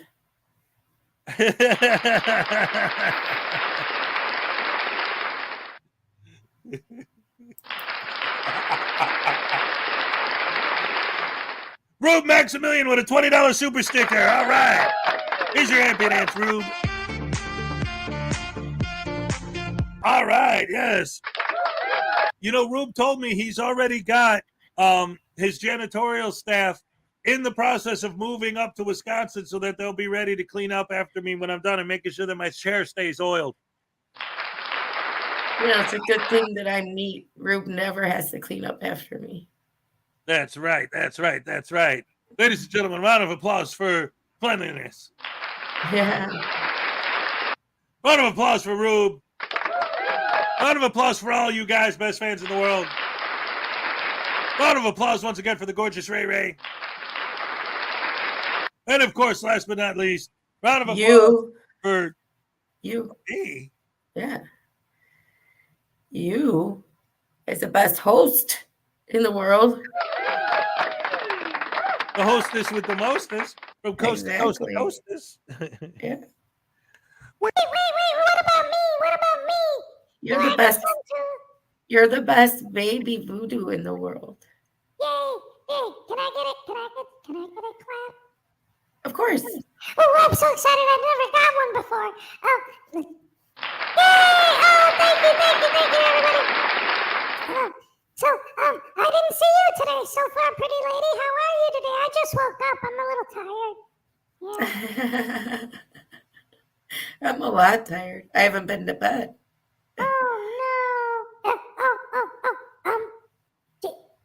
no! I had a scary dream. Yeah. Oh no! What happened? What was it about? Well, I had a dream that Chuck Norris was hiding under my bed. Yeah. I'll beat Chuck Norris up for you if he's ever hiding under your bed. But nobody can beat up Chuck Norris. Want to bet? Oh, well, that's what Mr. Hezekiah says. Yeah. Well, Mr. Hezekiah isn't always right. Oh. You know, did you know that when Chuck Norris reads a book, the book gets smarter? Yeah. That's a good one, baby voodoo. It's a good one. I like that one. Oh, thank you. Yay for me. It's a good joke. Hey, guys. Can I do a happy dance?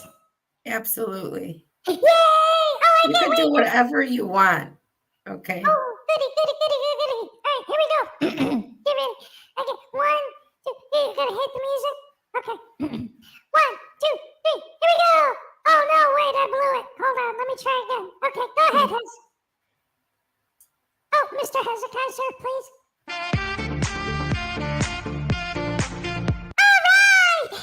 Ooh. That was sweet, baby voodoo. That was very nice. Oh, thank you. Okay, I love you guys. I love you, Ray. Oh, Big Boy, Chuck Norris was under your bed to protect you. Oh, he's the one who beats up the boogeyman. Yay, I get it. Yeah, he's the Baba Yaga.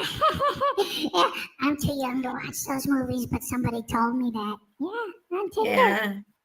No, I don't use No, you don't have to worry about boogeymen or Chuck Norris or anything because Mr. Hezekiah will protect you, okay? Oh, that's good. I like that. Okay? Yeah. Okay. Well, thank you. I love you. I love you guys. Love you too, sweetheart. Bye. Oh, thank you, Ben. That's it, crazy girl with 10 for Ray. That'll work. Thank you. Thank you so Love much. you. Dance. All right, yes. So sweet. You guys are being so sweet. Okay. And I'm telling you, we got the best fans in the world. Yeah. Absolutely.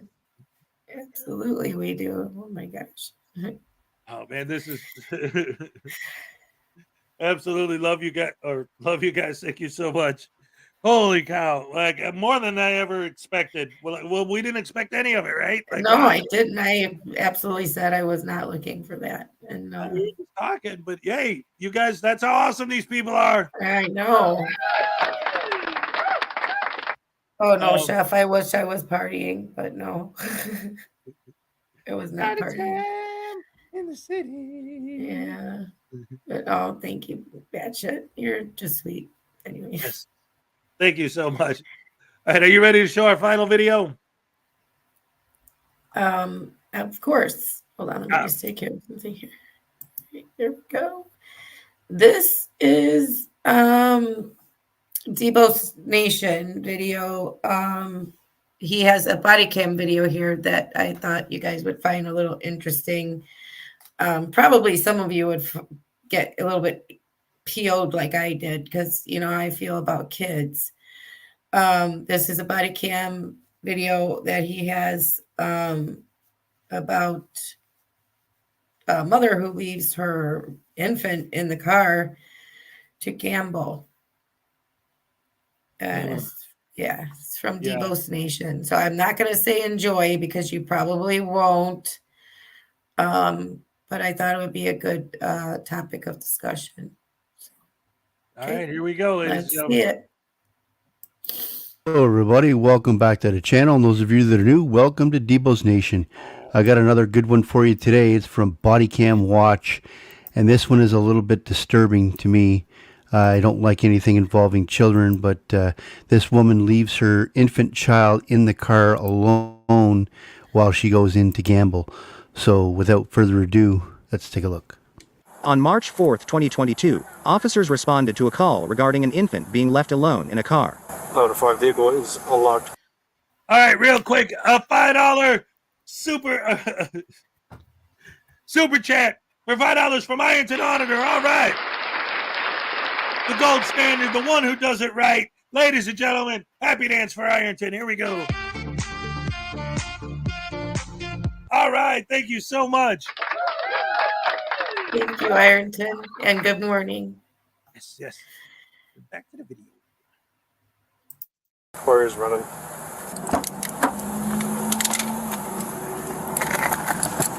Hey there. I want to try to make contact with a parent inside the arcade, but I don't want to leave the child here by himself. If he's in the arcade, he won't be able to see me parked out here because it's all tinted out. Temporary not in distress. VMS was around, they can disregard. Hello. Hey. Is this your car? Yeah, but my cousin was in here. Do you realize what you've done? You'll have to excuse my friend. He's a little slow. All right, give me a second. Just relax right here for a second. You have an ID on you? Yes, I do. Who's your huh? Who's your cousin? Her name is I'm just so nervous, Brittany. Where's she at? I don't know. I told her to stay in here with the baby. Where could she have gone? Huh? Where could she have gone? I don't know. She usually tell me if she going somewhere so I can stay out here with the baby. She's supposed to be in there with you too? No. She's How long you been here?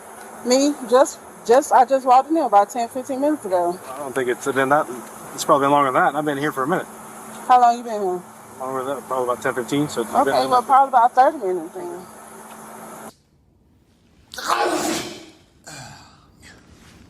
I'm sorry, I'm allergic to bullshit. At the most. What is your friend or cousin that was supposed to be staying here with the baby? Brenda. What is it? Brittany. Brittany? Yes. What's her date of birth, you know? She's actually my friend, but I call her my cousin. I don't know her. Okay, do you know where she lives at? I picked her up from off of Schumann. What's her address? I'm not sure. What's your phone number? My number? Her phone number. I don't have her number. So how'd you pick her up? She don't have a number. Because I called her for her house number. What's her house number? 772. I don't know. She told me that she had to go pay her bills, so I don't know. Pay her bills where? Her cell phone bill. Where though? At Metro. Where's Metro around here? Where's Metro? Yeah. There was one down here, but I heard they closed. She doesn't have a number. Where's she at? She'd go pay her cell phone bill. Right? She can't even keep her lies straight at all. Over an hour leaving the baby in the car. Oh, man. That is despicable. Absolutely despicable behavior. And, yeah, the lies stacking upon the lies. Oh, well, my cousin was supposed to watch the baby. Well, what's your cousin's name? Brett, Billy, or Tom, or I'm just so nervous. It's Brittany. Yeah. Well, what's her phone number? She don't have a phone. Well, where does she live? I just picked her up over here. When's her birthday? I don't know. She's not really my cousin. She's a friend. Where would she be? She had to go pay her cell phone bill. I thought she didn't have a phone. She didn't have a phone. Yep.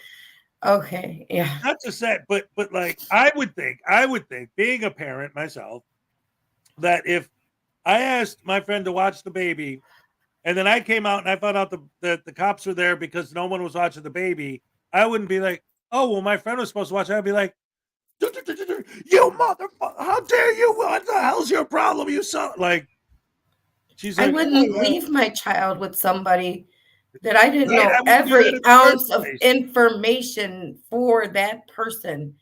And I'm sorry, why are you leaving your child in the car with someone? Right. Just have somebody babysit at your home or at their home. Why are you leaving somebody in the car with them? Yes. And you don't even know all their information. How irresponsible. Because it's bullshit. Yep. Every word out of this lady's mouth is a blatant lie. It's so horrible. And I'll tell you what, though, because that reminds me, like, gambling, like, that can be really sad. It really can. Like, I remember when I used to work at the liquor store, we had slot machines there. And there was this one lady, Brittany equals spontaneous combustion, completely disappeared. Yeah, right? Exactly. But one of the saddest things I remember ever seeing was this old lady who would come in every day and sit in a slot machine. And I'll never forget it because the place I worked at was one of these places that they never closed for holidays or anything, you know? It was always open. So I had to come in and open the store and stay there till close on Christmas Eve. And when I showed up to open the store, this lady that's there every day gambling was waiting. And when I opened the door, she walked in, sat at the slot machine, and was sitting with her butt plopped in front of that machine until I closed the store at the end of the day. And I'm like, this is how you spend your holidays, sitting here playing the slot machine in a liquor store? God. I mean, obviously, I didn't say that to her, but the whole time, all day, I'm just watching her getting depressed. You know, like, what is this, you know? But this is what gambling can do to some people. It's wow. Anyway, let's get back to this. This is, oh man. Oh, we both hit it at the same time. I'm sorry. Here, go ahead. You press. She went and. All right, because in a minute I'm going to go in there and review the camera, see how long the kid's been in here. And you said your friend Brittany was supposed to be in the car and she disappeared. All right. I'm going to check the camera as well and see if there was even another female in here, all right? Okay. All right, because that's kind of child neglect, all right? It was running. It's running right now. Child's mother? Yes, I am. So you're ultimately responsible for the child, right? Yes. So I don't give a shit if you had a friend there or not. Why would you leave your kid there to do an arcade game? Because somebody else was with me, that's why. It is out of sheer morbid curiosity I'm allowing this freak show to continue. Okay. Just hang out. Just hang out. You're not going in the car right now. Why not? Because you're not. Well, I need to. All right. Lee, you're going to get the video? I got to talk to one of these ladies in the car real quick. What's your mom? Do you have a mom that lives close by or anything? She's at work, yeah. Okay. I'm going to call Brittany real quick, the supposed person that was supposed to be sitting in the car, all right? See what she says, all right? Okay. Do you have a family member that can come here? My mom, she's at work, though. Where's your mom work? Oh, you know, my aunt. I can call my aunt. Okay. All right. I can call my aunt. All right, just give me a second, all right? Can I call my aunt? We'll get on that. Just give us a second. I don't want my baby to go. When's the last time you fed and changed her? Before I came here. This kind of content is always disturbing for me because it has to do with a child, especially an infant like this that can't do anything for themselves. And it's a hot day out, and she decides that she's going to go into the arcade and play a game. It just baffles my mind sometimes what people think. Okay. Hey, can you give me an address for Brittany? Can you look it up on your phone where you picked her up? An address? I'm not sure what her address. I know it's right off of Schumer. It's right off of her? I just need it back when you're done. Yeah, diapers inside this car anywhere? In the front seat. Her phone on? Are you able to get that for me? What? Gotta give me an address for I'm Brittany. not sure what her address is. It's off of Schumann. Right. So look, this is what I'm gonna do right now. I'm gonna read your Miranda rights, right? 'Cause I'm gonna start questioning you. All right. All right. You ever been arrested before? I've been to the jailhouse. I never. So you've been arrested? You never been arrested? Yeah. Okay. So you have the right to remain silent. Do you understand that? I need a yes or no. Yes. Anything you say can or will be used against you. So what time did you get to here to the arcade? Tell you the truth, about like, I said I came about 11, then I... 11 a.m.? Yeah, about Okay. 11:30. 11 or 11:30? 11:30. Okay. And then I can't, then I left and went that, to go get, I left to go to the bank. Bank of America, so we check their camera station market.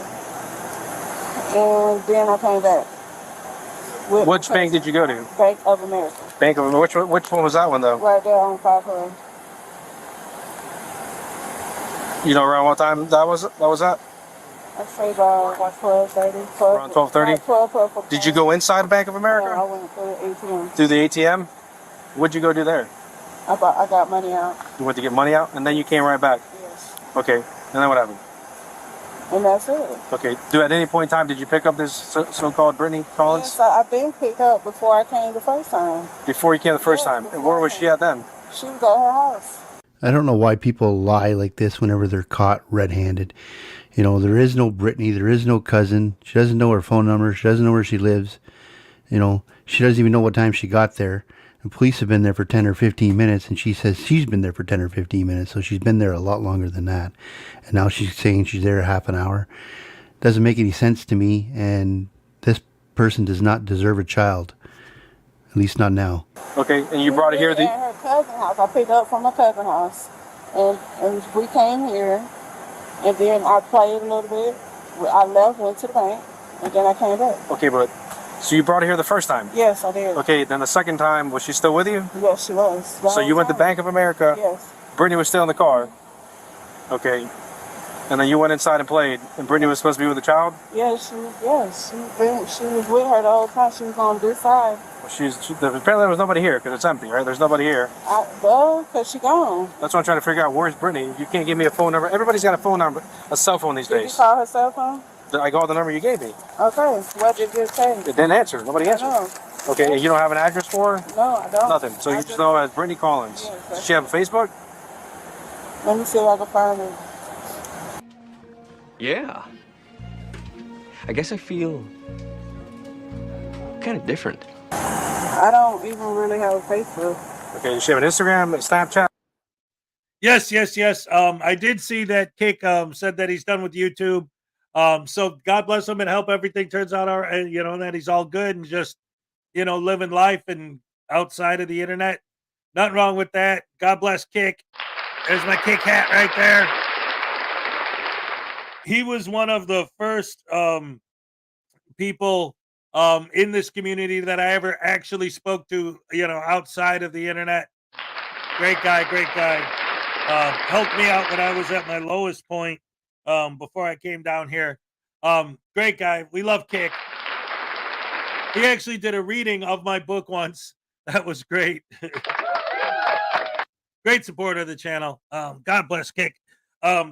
This lady, oh man, like you were saying, Ray, and as I'm watching this, I'm thinking about what you said more and more. And you're right. Like, I would never, ever even consider leaving my child with someone. If she was telling the truth, it's still just as bad. Like, name, address, phone number, like, I'm blood gonna sample, urine who sample. they are. Yeah. How do you know so little about the person you supposedly left your child with? Yeah, that you in the trust. car. Yeah. I mean, I barely would trust my sister with my child. You know what I mean? It's like, come on. This is your baby, a newborn, and you're off in there gambling and supposedly left it. No, it. Like I said, though, even if her story is true, it still is horrible. Right. Either way, either scenario, pick which one you think is the worst. But for me, even leaving them with somebody you barely know is better than leaving that child alone. Well, yes. Obviously, if she's lying, which I'm sure she is, that's the worst scenario. But just the idea in general, like I wouldn't do that in the first place. Like I didn't Yeah. feel comfortable sometimes leaving my kids with other family members like that I've known my whole life. Like Right. But to leave them alone, which is a better thing? Leave them Right. with somebody you're not exactly comfortable, unless it's that creepy uncle that nobody wants to invite to Thanksgiving. Right. Then no, or leave them alone when Yep. they absolutely cannot fend for themselves. They're at their most vulnerable, which is newborn, to go and play a slot. I mean, it's an arcade, so those are the little slots like you found in your bar. They're not like the ones you find at a casino, but it doesn't matter. She still left that baby in the car. I don't care if she was going to learn ballroom dancing. You just don't do it. I used to have this thing.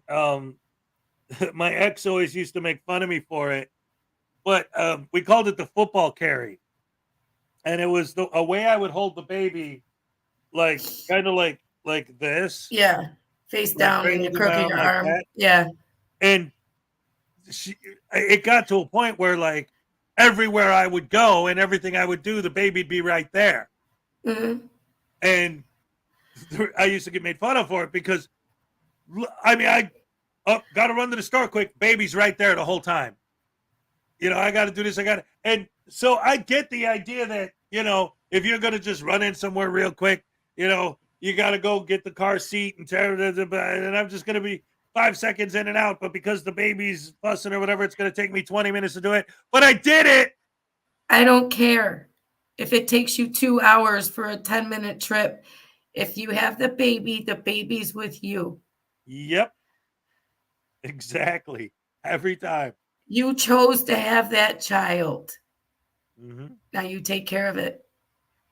Even like when my kids were older and like my daughter reached the age where she was old enough to keep an eye on her sister in the car.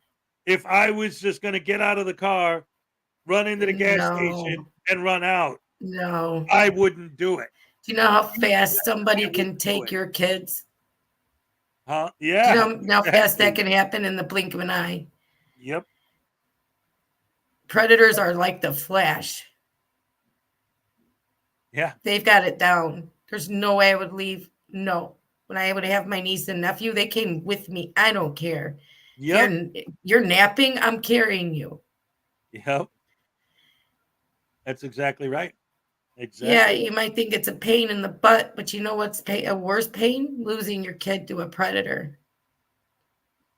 Speaking of kids, I talked to my son yesterday, and I told you this, but I didn't tell you one of the things that he told me. Yesterday, by the way, guys, I finally let the cat out of the bag. I told my kids that I'm going to be moving back home, and they're so excited. But my son was telling me before I told him that, he was telling me he just got his report card. And this boy, I'm telling you, he's something else. He was a little upset because he got the lowest grade he's ever gotten on a report card in his life, and he was very disappointed in himself. What do you get? Got a B. Oh my! He couldn't believe it. It's like, I don't know what happened. I got a B. I'm like, oh, poor baby. I feel so sorry for you. Was it in that math where you had me trying to help with that? In math. Oh, okay. Because I'm like, if it was anything with that word problem, oh my God. Me and Ray were pizza. Pizza.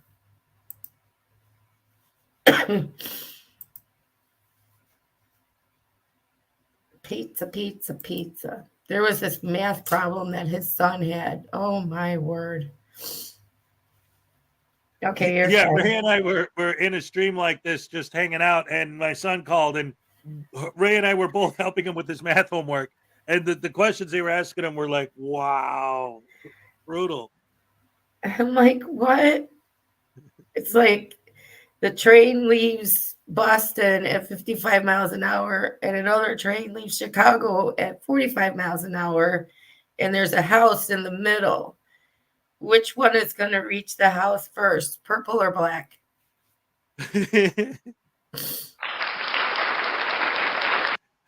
But the crazy, like, that's the type of thing it was asking. But I remember more specifically, it had to do with there being ropes tied to the trains, and which one was like what the length of rope had to be. Like that's what you were trying to figure out. And then after you got that answer, you had to answer another question and then another one. It was like the Chinese nesting dolls of math problems. And I'm like, oh my God, I don't know anymore. Like, what the? Google it. I don't know. What's 6 times 8? Whatever happened to that? Right? Yeah. Oh man. Anyway, that's all fine and good. But yeah, it was art. He got the B in art, but he got an A in music, so I'll take it. He's the slide trombone player in the band, the school band. Huh? Is he? That's cool.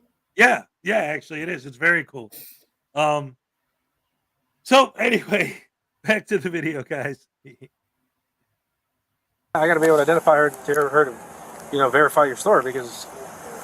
No, I don't have Facebook. I don't have an Instagram. I got a Snapchat, but I don't have her own Snapchat. Okay. You don't have an address of where you picked her up from? It was just off of Schumann. She gave me directions. That was it. She called you? Let me see. Yes. Wait, hold on. I'm sorry to stop it again, but I just thought of this too.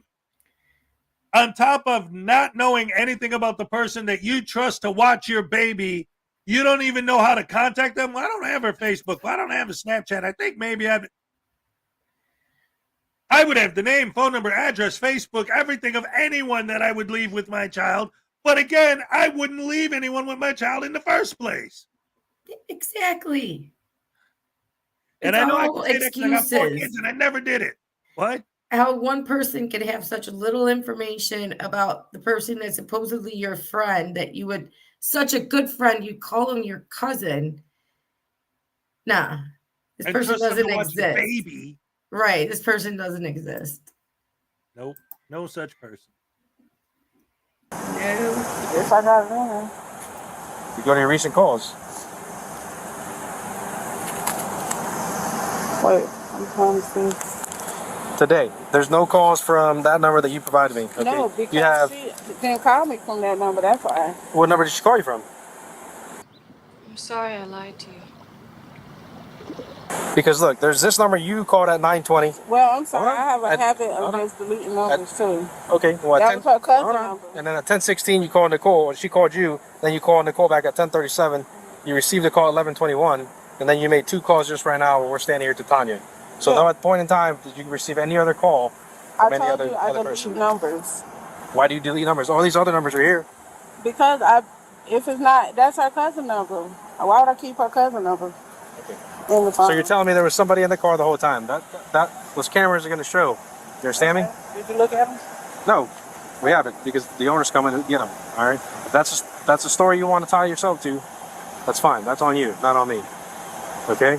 Trying to, like I said at the beginning, honesty is the best policy. Well, you're sitting here lying to us. My phone? Yeah. I'm gonna lock it. All right. So, yes or no? What? That's your story? Sorry. No, What's your story then? Don't worry about it. Worry about me. What's your story? I'm trying to see what y'all gonna do. I'm talking to you. That's what I'm trying to figure out. Okay, she's left the child alone in a car with nobody around and nobody there. There is no cousin there. There is no friend that's watching the child. And now she's concerned about what the police are doing with the child. The police are going to turn the child over to family services. And they're going to deal with the child the best way possible and the best course of action to go further. If you sit here and lie to me, it's not going to go good. You understand what I'm saying? No, there wasn't nobody with me. There was nobody with you. So you left the child here all by itself while you went in there and played in the arcade. Yeah, it was. I wasn't trying to take too long. I was gonna leave, but obviously somebody called in on me. Yeah, it doesn't matter exactly. You went in there to play an arcade game. You said you've been here since 11:30. Did you actually go to Bank of America? Yes, I did. Okay, you went to Bank of America. Yeah, I got the receipt. Let me see it.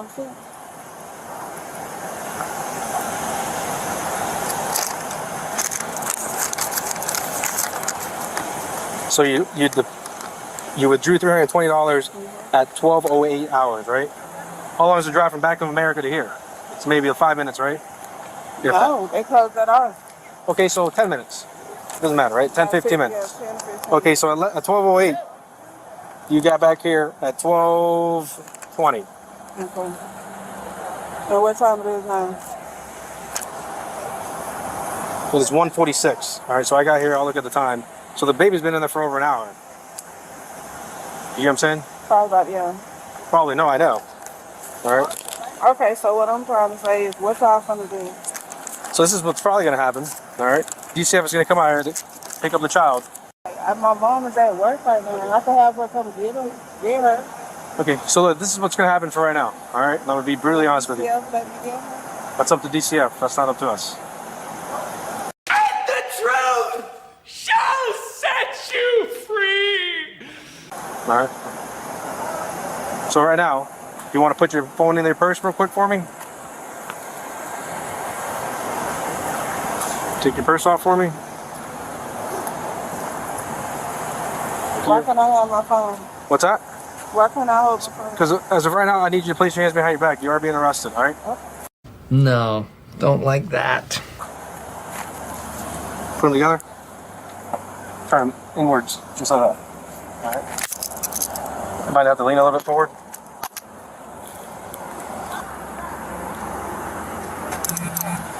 Come on, over.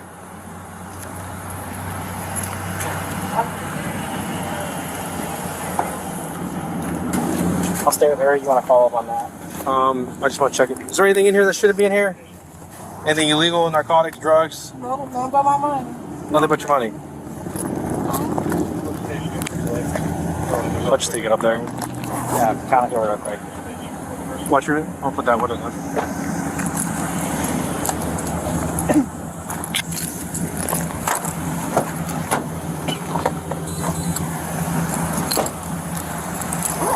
Hey, do you have any formula in the car? What's that? It's at my house. No, it's all. Everything's at our house besides what's in the car. What kind of formula does she use? She is Infamil. Infamil, which one? The purple one or the regular orange one? It doesn't matter? Okay, she doesn't, she's not allergic to anything? Her bottle's in the car? Well, it's all now. Like, one right goes back. Right. I'm gonna get her up here, all right?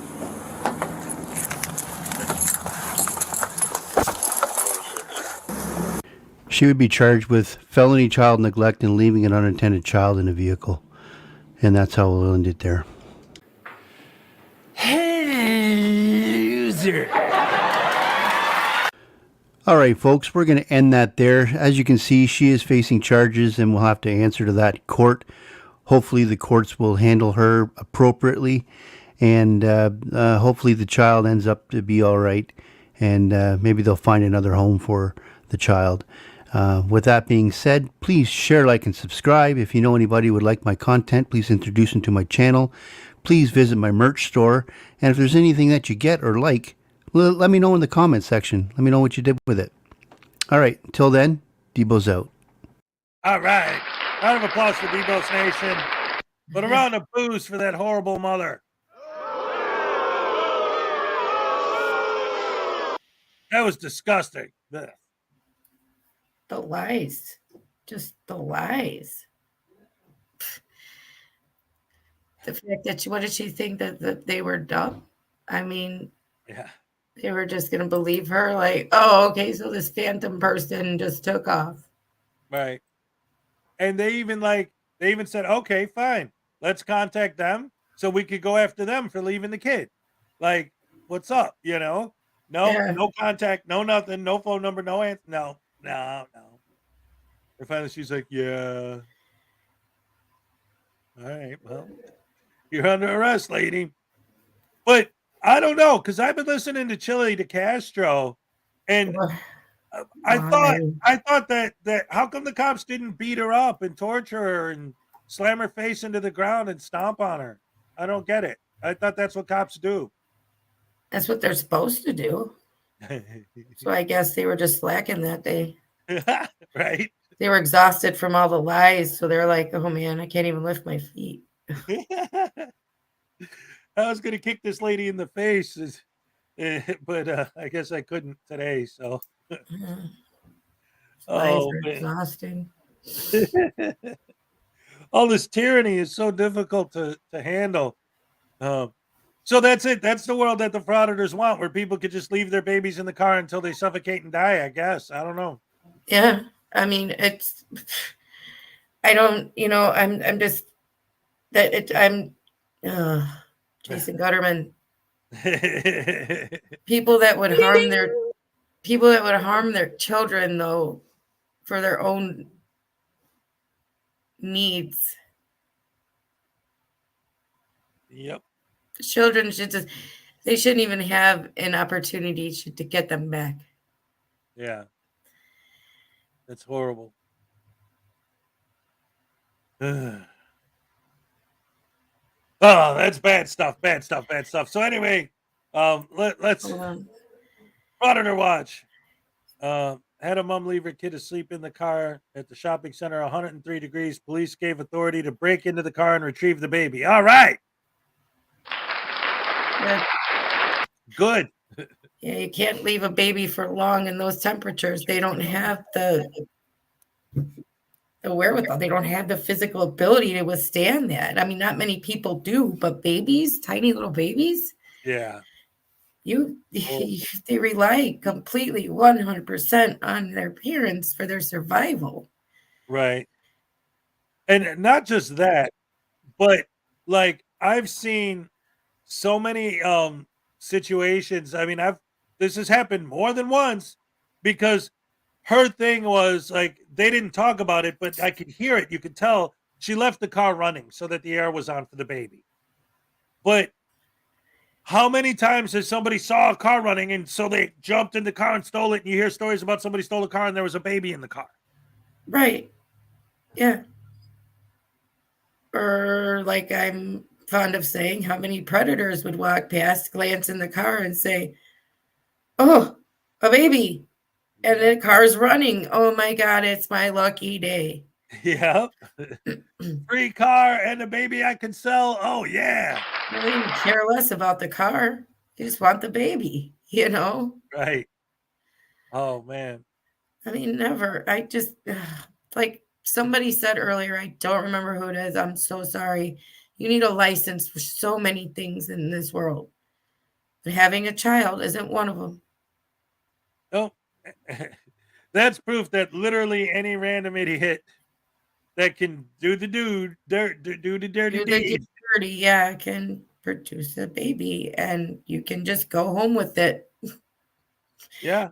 You just give it to you to go home with.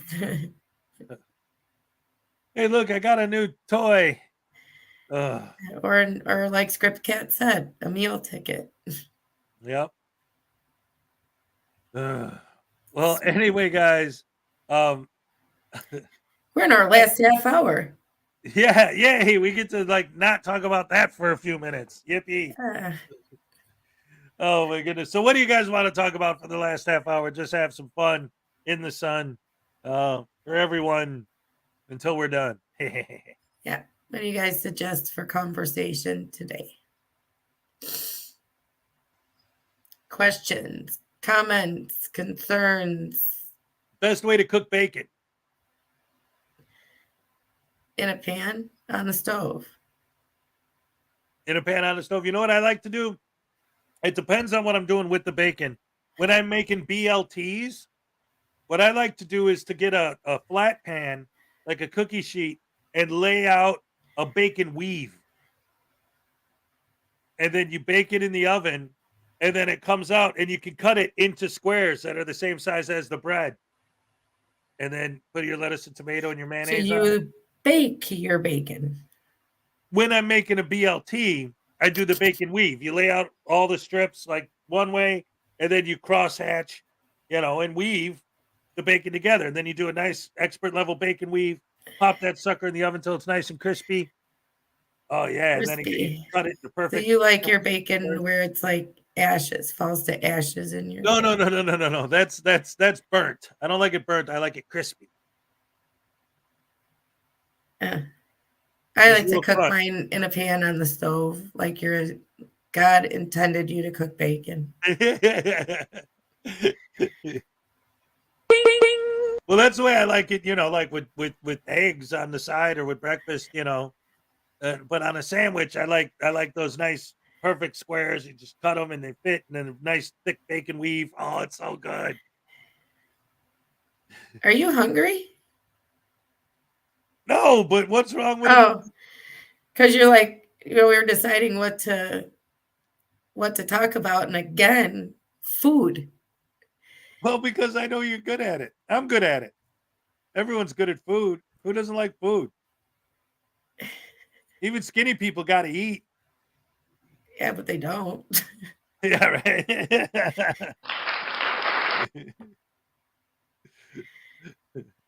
What came first, the bacon or the pan? Gonna have to say the bacon did.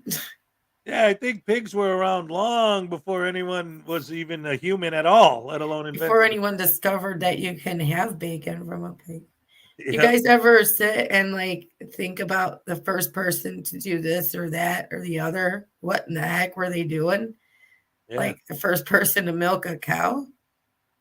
What the hell were you doing? And how about the first person to ever eat Vegemite? Like, what would make you think to try and eat that? And two, as horrible as it tastes, what would make you think, yeah, this is good for food? I think somebody fell in a vat one day and they were like, I'm starving because nobody has seen me for days. So they were like, by the time they were done with the vat, they were like, this is pretty good. And they had so much vitamin B in them. They were like, wow, there's something good about this stuff. Yeah. Yeah, but somebody no, was starving, literally. Script cat, yeah. Well, that's it. You think about like different plants and stuff. Like, how did they find out which ones are edible and which one are not? Well, it had to be by eating them. Trial and error, yeah. No, but I'm just wondering at the weird stuff, like the first person to milk a cow. Well, I don't know, because you see the babies drinking the milk. So, but like to make someone think to go and do that. Yeah. Yeah. Intentionally. I mean, because you don't milk a human, you don't milk cats, you don't, I mean, why were they like, let's try it on this big animal that can kick me in the face? What came first? Big pork, little bite for $2. What came first, chicken or egg? Neither. The rooster did. Here's your happy dance. All right. Yes. No I'm pretty sure the rooster didn't care if the chicken did either.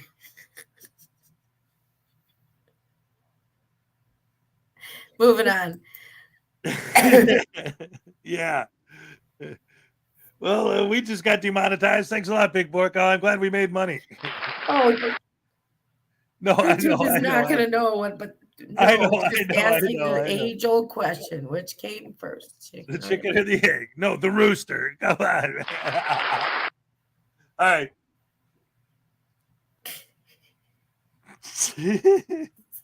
So anyway, speaking of Florida Jim, is he here today? Speaking of Florida Jim, we weren't, but I believe he is. All right. Welcome to the show, buddy. Why are you blushing? What? You're blushing. Because you heard the joke. Anyway, listen. I did. But what was wrong with the joke? No, the reason why I mentioned the Florida thing is because I always talk about there's wild roosters all over the place out here. And every morning it's like you hear them go, rawr, rawr, rawr, yeah, the cock-a-doodle-doo, and it's like Frauditor Watch, Frauditor Follies, link. All right. No, I actually don't know the history of Vegemite. We're just talking about it in terms of like the idea in general of how do people even like conceptualize the idea of this is something that you can eat or not eat, or this is, like like the process and thinking of like, look at that flower over there. I wonder if that's edible. I think my theory is that it starts with animals, like watching the animals and what they eat and seeing what makes them sick and what doesn't, and saying, if they can eat it, maybe I can too, you know? Why do roosters go to KFC to see a chicken strip? Here's your happy dance, big boy. All right, yes. Busted. Oh, that's right. That's right. That's right.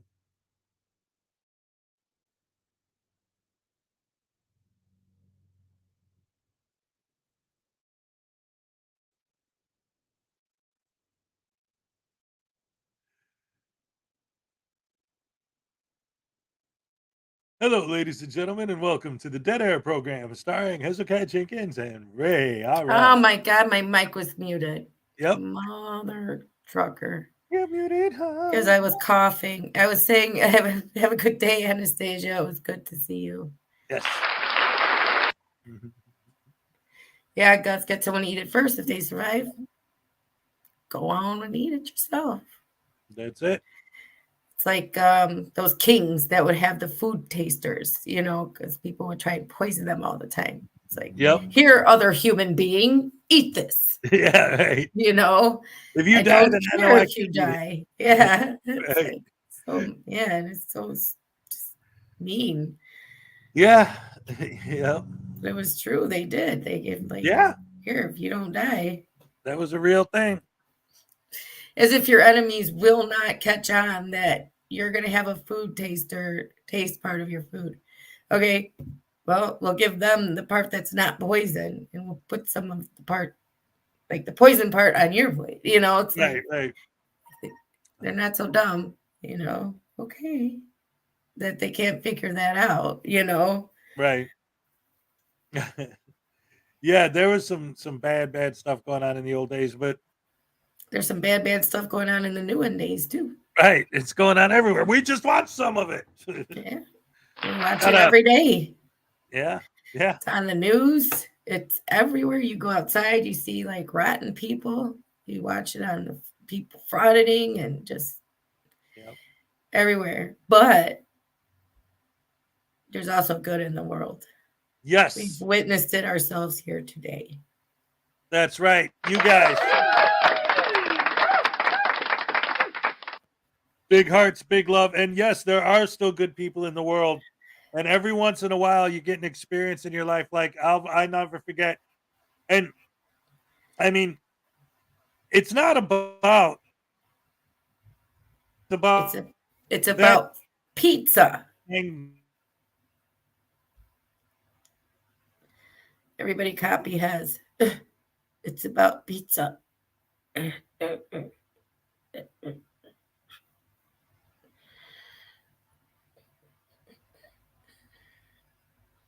Are you done? I don't know. Am I? Yeah, you're done. All right. No, what were you saying?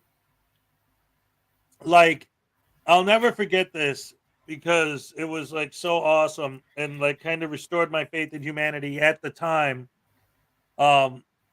This was years ago, but I was in line to buy baby formula. And anyone who's had a baby knows baby formula is extremely expensive. So I got like 3 bottles of it, the Infamo, whatever, and I'm waiting in line, and I got the baby with me. And I put my stuff down, and the lady starts ringing me up. The random lady that was in line next to me, when the cashier told me what it was, handed her credit card and said his stuff and my stuff. And I'm like, what? And she says, pay it forward. No one's ever bought my stuff in a grocery store. I've never found a random box of puppies or kittens, but yet I hear about this all the time. There's these people that are like, oh, look at my doggy. Where'd you get it? Oh, somebody was just giving away a box of puppies in the Walmart parking lot. And I'm just like, how come I've never come across a random box of puppies in a Walmart parking lot? I would love that. Right now, I would. Because you Yeah. know what? I've been looking at the Humane Society in our area and stuff. You could go in there anytime, get pup. It's $400 to adopt a puppy. Wow. Yeah, so I'm like, well, I'm not doing that because Right. I've got better things to spend $400 on. Yeah. So, yeah. But where's these random boxes of puppies and stuff? You just got to Where's be the in the local. Walmarts that have the random boxes of puppies? Well, you just got to hang out in the Walmart parking lot, and it's okay because No. if we learned anything from Frauditors, it's that loitering doesn't exist if you're holding your phone up and But that's recording. private property. Yeah, but not if you're holding your phone. There's no such thing as private property because you're engaged in a First Amendment protected activity. Oh, that's all I have to. Well, I don't want to do that. Well, you don't know. Just like if somebody comes out to try and ask you to leave, you just pull out your phone and say, "No, But I'm I engaged in a don't want First to Amendment hang around activity. I'm the gonna have to leave." Walmart parking lot all day. Well, just waiting to see if one of these days maybe someone will Not come with a puppy. ghetto. Oh, with a box of puppies? Yeah, I could Right, be that's why waiting you're the hanging out. rest You're of my waiting for the box life. of No puppies to show up. thanks. I got better things to do. But I'm just saying, I see hear it all the time. You know, we found her. They were giving away puppies in a Walmart. Well, where'd you get your cat? Oh, I don't know. It was about 6 years ago. Somebody was giving away kittens in the Walmart park. It was always a Walmart parking lot. And I'm like, I've never, ever came across that. You know what's interesting? Like you talk about the thing with like finding stuff in the Walmart parking lot. Before there was such a thing as Walmart, what? That's basically how I got my lab puppy. All right. That's awesome. Hey, tequila kid, Tequila kid, whatever. TK. All Well, right. I'm back and I'm not. I'm back if I'm awake and coherent enough to be here. Yes. If not, I'm not. Well, like I said yesterday, you know, like technically, officially, this is her spot. Period. That's Yeah. where she belongs, okay. Person. But because of her health issues and everything, we're no longer making it like this is where you have to be. This is open. You want to be there? Come on up. You're not up to it? Don't show up. Ain't no thing. hard feelings, nothing. It's all good. You got to do what you got to do. Yeah. You know? So the goal is for me to get more rest. Yes. But if I'm awake anyway, I come in here and I come on with this. Yep. It's all good. That's right. And of course, she's always welcome. Absolutely. Ladies and gentlemen, once again, round of applause for the gorgeous Ray Ray. Round of applause for the best fans in the world, you guys. Round of applause for Chuck Norris. Round of applause for you. As you. No. Oh, all right. I'll fix it.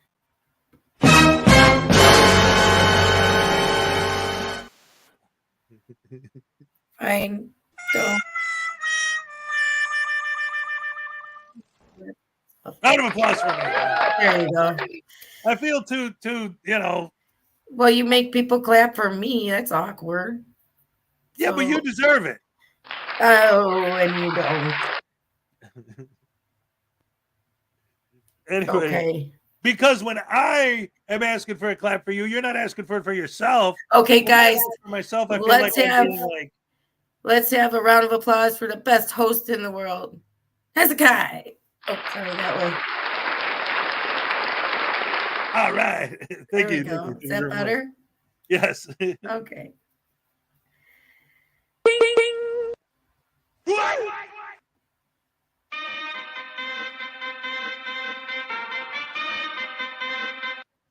I like the teeth. Awesome. Awesome.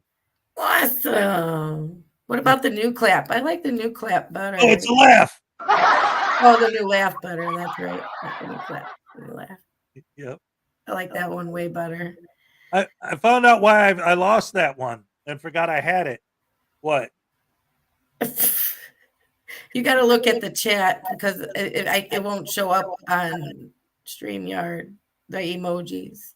Basically clapping for me and hitting you with a or broom, knocking you around. I don't know if he's calling you a roach or. Those are crickets. Oh, and he's playing cricket. That's a cricket bat. It's a cricket bat, and he's hitting crickets. So Ray, clap, clap, clap. Has crickets.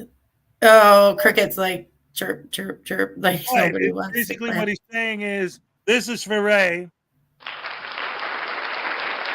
And you get the crickets. This is for Hez. Oh. That was a wicked goose. What show is the best host on?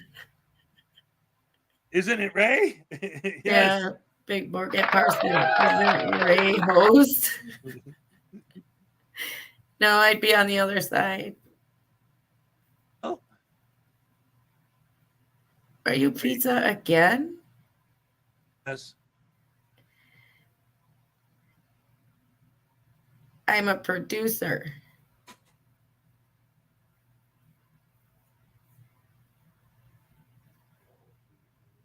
Well, she was just Ray's 2 co-host. Yeah, Parson. I was promoted. Yeah. Like I say, here's the thing, guys. You have to understand. Like I said, that's still her spot, and it always will be. That's all there is to it. Anything else is all related to her health issues and has nothing to do with the show and what she does for us and me and the whole thing. It's completely separate. It's a health issue, not anything else. Yeah. So there. Co-host and producer when I can get here, when I'm not sleeping. Right.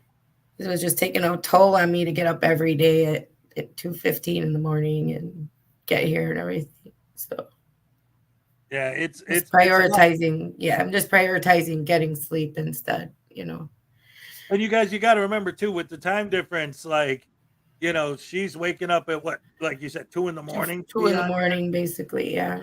So, so now, like she said, if she's up anyway, I'll do the show. Yeah. And that's like another way you could tell is by the thumbnail.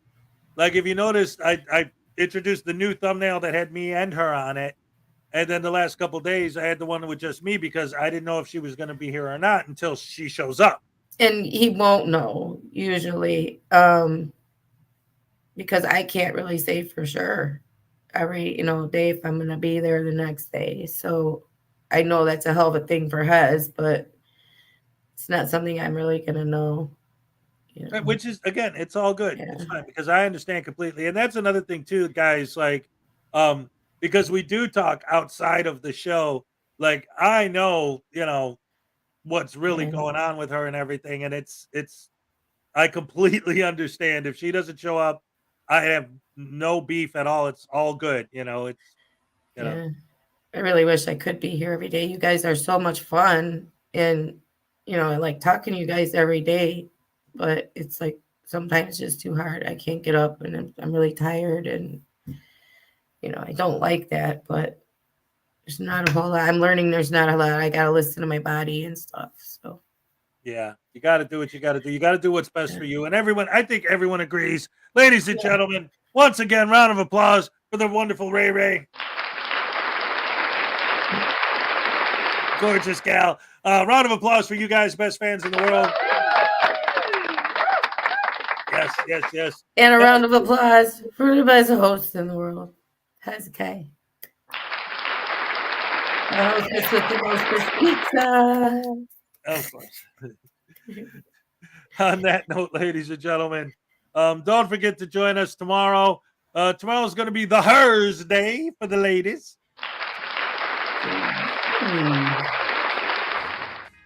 Don't know what that means, but I said it anyway. I got that from the old school Daily Show. Every Thursday it used to be the Hers Day. What's the longest word? Smiles, because there's a mile between the two S's. All right.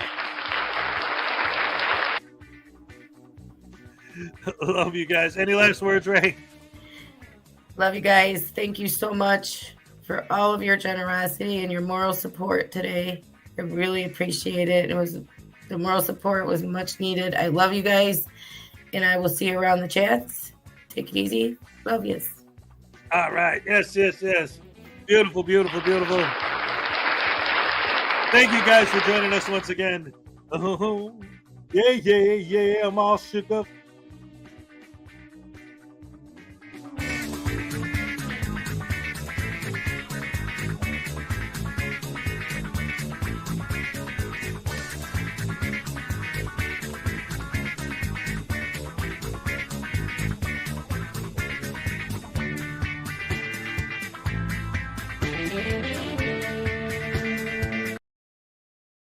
Wait a minute. If you guys are still here, you know what? I did. When all those super chats were coming in earlier, I promised a super duper happy dance, even if we didn't hit the 80. So why don't we end the show on a super ultra mega hardcore happy dance? How about that, Ray? That sounds fine. That sounds good with me. All right. Should I go full screen? Yes. Thank you. You're welcome. All right. Thanks, Here guys. we go. Thank you guys so much. Oh my goodness. There it is. It doesn't count without the hat. Yay. This is going to be great. I can't wait. This is exciting. I love doing this. All right. Here we go. Pump up the volume, ladies and gentlemen. Here we go. It's time for the super, mega, ultra, hardcore, happy dance.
All right. Welcome to the video. All the Chuck Norris jokes in this video came from the comments you guys left on my previous videos. Chuck Norris had his kidney stones removed a few years ago. We now call them the Infinity Stones. When Chuck Norris was born, he slapped the doctor. Chuck Norris was once Chuck Norris before he became Chuck Norris. Chuck Norris doesn't cry because he was robbed, he cries for the fate of the robbers. This is the real story of creation.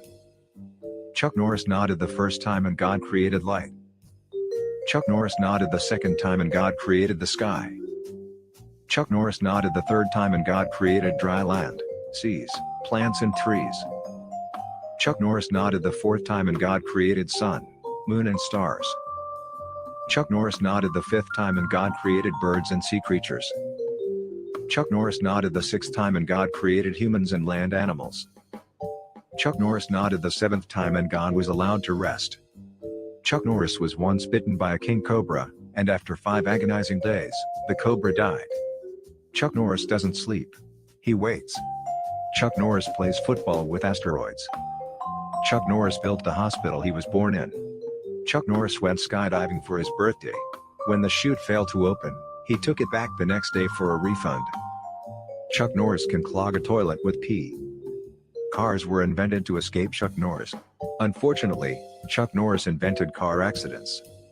The Bermuda Triangle mysteriously vanished when it encountered Chuck Norris. Medusa turned into a statue when she stared at Chuck Norris's beard. Chuck Norris was once attacked by several waves of zombies.